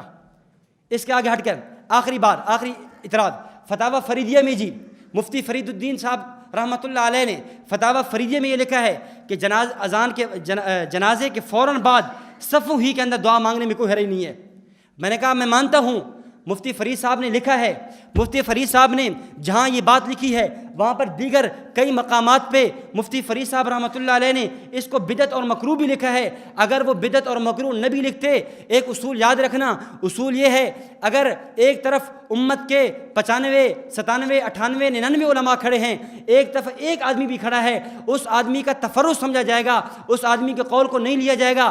تراویح کے مسئلے میں ابن الحمام کہہ رہا ہے جو وقت کا بہت بڑا فقیہ ہے، سلطان الحنفیہ یعنی حنفیت کا سردار اور ترجمان شرف القدیر علامہ ابن حمام کہہ رہا ہے تراویح کی نماز 20 نہیں، تراویح کی رکعات 20 نہیں 8 ہیں.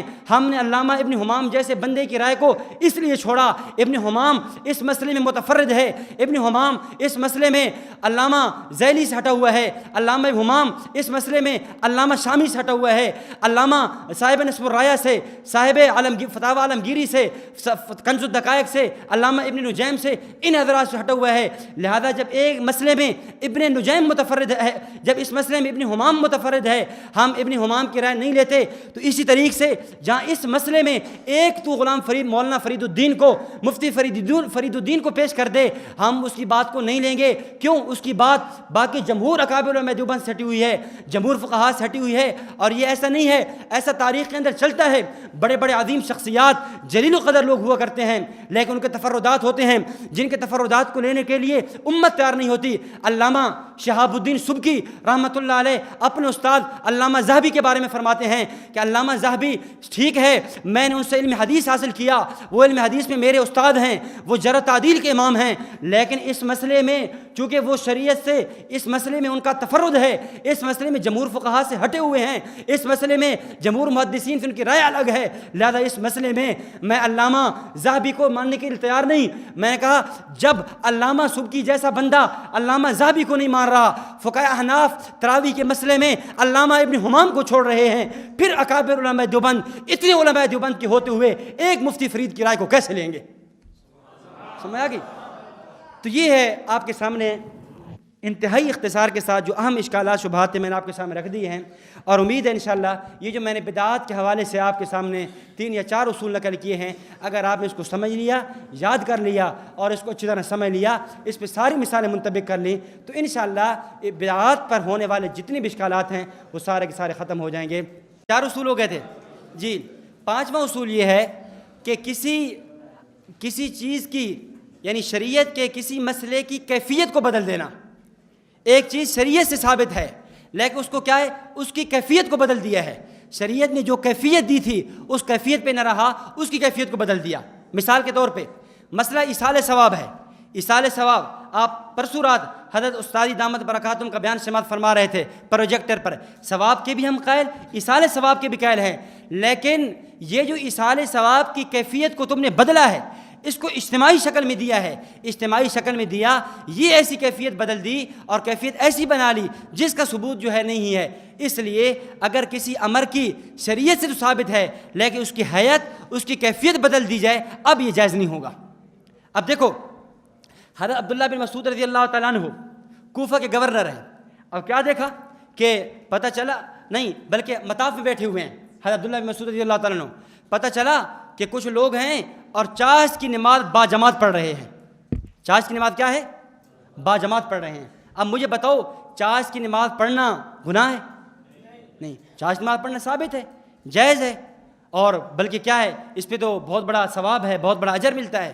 لیکن جب عبداللہ بن مسعود رضی اللہ تعالیٰ تشریف لائے اور دیکھا کہ یہ لوگ چاش کی نماز اجتماعی حیت میں پڑھ رہے ہیں، تو عبداللہ بن مسعود فرمایا کہ مالی لا اراکم الا مبتدئین، خبردار سنو میں تم کو بدعتی ہی سمجھتا ہوں. ابھی تک اللہ کے نبی ابھی جا رہے ہیں، ابھی دنیا سے پردہ فرما رہے ہیں اور تم نے ابھی سے بدعات شروع کر دی ہیں. خدا کا خوف کرو اور یہاں سے نکل جاؤ. حضرت عبداللہ بن مسعود رضی اللہ تعالیٰ عنہ کیا ہیں، ان کو یہاں سے نکال رہے ہیں. تو کیا معلوم یہ ہوا، امر کیا ہے، شریعت کا حکم ہے، لیکن کیا ہے اس کو کیا کر دیا جائے، اس کی کیفیت کو بدل دیا جائے، اس کی حیات کو بدل دیا جائے. آپ حضرات کے علم میں ہے کہ فقہاء احناف کے فقہ کا مسئلہ یہ ہے کہ نوافل کی نماز تدائی اور التزام کے ساتھ یہ جائز نہیں ہے. اور تدائی یعنی اس کے التزام بھی کیے جائے، چاہے وہ تہجد کی ہے، اوابین کی ہے، چاش کی ہے، وہ نماز جائز نہیں ہے. اس طرح یہاں پر بھی یہ ہے کہ کوئی بھی امر ہو شریعت کا، اس کی جب بندہ کیفیت بدلے گا، یہ کیا ہے، یہ صحیح نہیں ہوگا. اس لیے یعنی آپ حضرات کے سامنے یہ جو بھی دلیل پیش کریں آپ ان کے سامنے یہ اصول نقل کریں.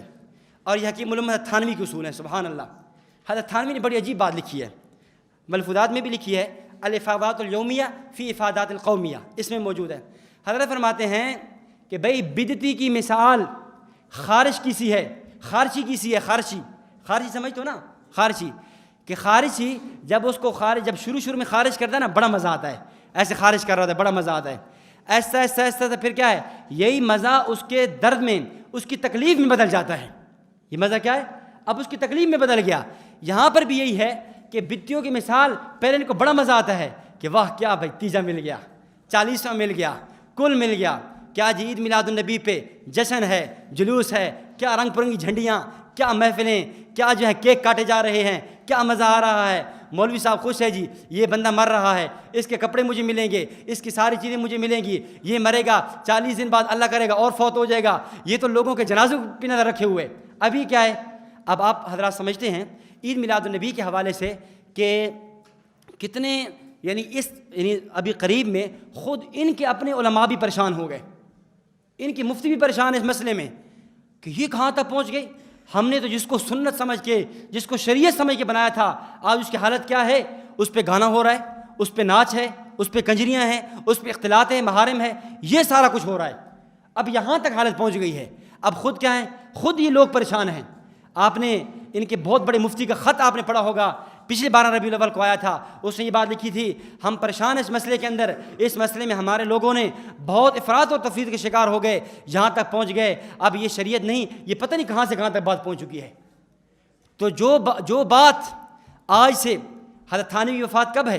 1943 میں، 1943 یعنی آج سے تقریباً 70-80 سال پہلے جس اللہ کے ولی نے جو بات کہی تھی کہ بتی کی مثال خارشی کی سی ہے، شروع میں وہ مزہ اور لذت محسوس کرتا ہے، بعد میں کیا بنتی ہے، اس کے لیے بیماری بن جاتی ہے، اس کے لیے مجبوری بن جاتی ہے۔ اب کیا خارش کرے گا تو کیا ہے، اب تکلیف ہوتی ہے، خارج نہیں کرتا تکلیف ہے، نہیں کرتا تب بھی تکلیف ہے۔ اب اس لیے یہی بات، اب یہ جتنی بھی بدعات ہیں، جتنی بھی رسومات ہیں، اب یہ کیا ہے، ان کے اب وہ گردن کا توق بن گئی ہیں، ان کے لیے کیا ہے، پریشانی کے سامان بن گئی ہیں۔ تو بہرحال یہ ان حضرات کو آپ سامنے رکھیں، آپ اندازہ کر لیں، اندازہ کریں بدعتی کی کتنی بڑی مذمت ہے۔ صحیح بخاری میں مشہور روایت موجود ہے کہ قیامت کے دن جب اللہ کے نبی صلی اللہ علیہ وسلم جام کوثر یعنی حوض کوثر پہ آپ جام پلا رہے ہوں گے، کچھ لوگ آئیں گے اور آ کر آپ ان کو بلائیں گے، آپ ان کو حوض کوثر کا جام پلانا چاہیں گے، لیکن فرشتے کیا فرمائیں گے، یا رسول اللہ انک لا تدری ما احدثوا بعدک، اے اللہ کے محبوب آپ نہیں جانتے آپ کے دنیا کے جانے کے بعد جو ہے ان لوگوں نے کیا کیا بدعات سر انجام دیں، ان لوگوں نے کیا دین کے اندر کیا خرافات، کیا رسومات، کیا بدعات گھڑی ہیں، اور انہوں نے دین کے اندر ایک اضافہ کیا اور امت کے سامنے ایک نیا دین پیش کیا ہے۔ اس وقت اللہ کے نبی فرمائیں گے سحقن سحقن لمن غیر بعدی، ان کو دور کرو، مجھ سے جدا کرو، دور کرو، ان ظالموں نے میرے جانے کے بعد میرے دین کے اندر کیا کر دی تھی، ترمیم و تبدیلی کر دی تھی۔ اتحاد مجدد الفسانی رحمہ اللہ فرماتے ہیں جو بندہ بدعتی ہے وہ گویا اس کا نظریہ یہی ہے کہ اللہ کے نبی نے دین پہنچانے میں خیانت کی ہے، اور دین بلکہ یہاں تک انہوں نے جملہ لکھا ہے وہ نبی کی ختم نبوت کے بارے میں متردد ہے۔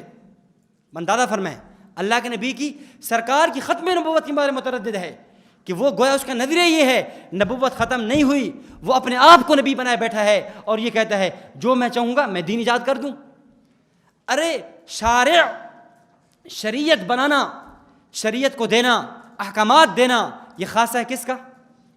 اللہ کا یا رسول کا، اللہ کا یا نبی کا۔ اور یہ کیا کر رہا ہے، یہ بنا رہا ہے، یہ کہہ رہا ہے کہ نہیں فلاں نے کام نہیں کیا ہم کیسے کریں۔ اچھا ایک اور بھی اشکال شبہ سمجھ لیں، کہتے ہیں جی اگر یہ جو ہر نیا کام بدعت ہے تو پھر تو یہ جو تم نے خانقاہیں بنائی ہوئی ہیں، تم نے مدارس بنائے، تم نے جہاز بنائے، یہ پنکھے بنائے، یہ بھی سارے کیا ہوئے، بدعت ہوئے۔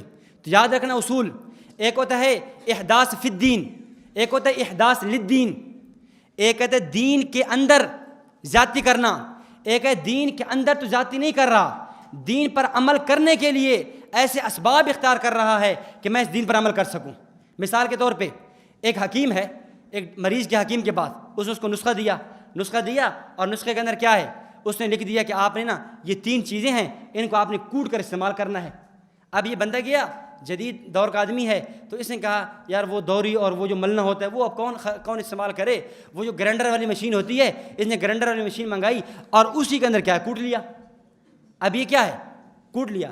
اب اس کا کوئی، اب یہ کیا ہے، ایک ہے احداث فی النسخہ، جو طبیب نے نسخہ دیا تھا، اب اگر یہ 3 کے بجائے چوتھی چیز ملا لیتا تو یہ احداث فی النسخہ تھا کہ طبیب نے 3 چیزیں دی تھیں، ڈاکٹر نے 3 چیزیں دی تھی، اس نے چوتھی ملا لی ہے۔ لیکن یہ چوتھی نہیں، یہ احداث فی النسخہ نہیں، یہ احداث للنسخہ ہے، یعنی نسخے کو سنبھالنے کے لیے، نسخے کو صحیح بنانے کے لیے ایک نئی چیز اختیار کر رہا ہے۔ تو احداث فی الدین یہ بدعت ہے، ایک ایسا کام جو دین نہیں ہے اس کو دین سمجھ کے کرنا اور اس پہ نہ کرنے والوں پہ کفر کے فتوے لگانا، شرک اور گستاخی کے فتوے لگانا، یہ احداث فی الدین ہے۔ اور احداث الدین یہ ہے اس پہ کفر اور شرک کے فتوے نہیں، بلکہ کیا ہے اس کو سمجھنے کے لیے۔ اب کیا ہے، تزکیہ ہماری ضرورت تھی، خانقاہوں کا وجود آ گیا، پڑھنا ہماری مجبوری تھا، ہم نے قرآن حدیث سمجھ نہیں سکتے تھے، صرف نحو ہماری مجبوری ہے۔ اب اس طرح کی شبہات پیش کریں گے، پھر تو صرف بھی بدعت، پھر نحو بھی بدعت۔ مجھے بتاؤ صرف اور نحو کو ہم کیا دین سمجھ کے پڑھتے ہیں؟ بھائی جو لوگ صرف نہیں پڑھتے ہم نے ان پہ کبھی کفر کے فتوے لگائے ہیں؟ ان پہ گستاخی فتوے نہیں لگائے ہیں؟ اچھا جو لوگ مدارس میں پڑھنے نہیں آتے ہم نے ان کو کبھی کافر کہا ہے؟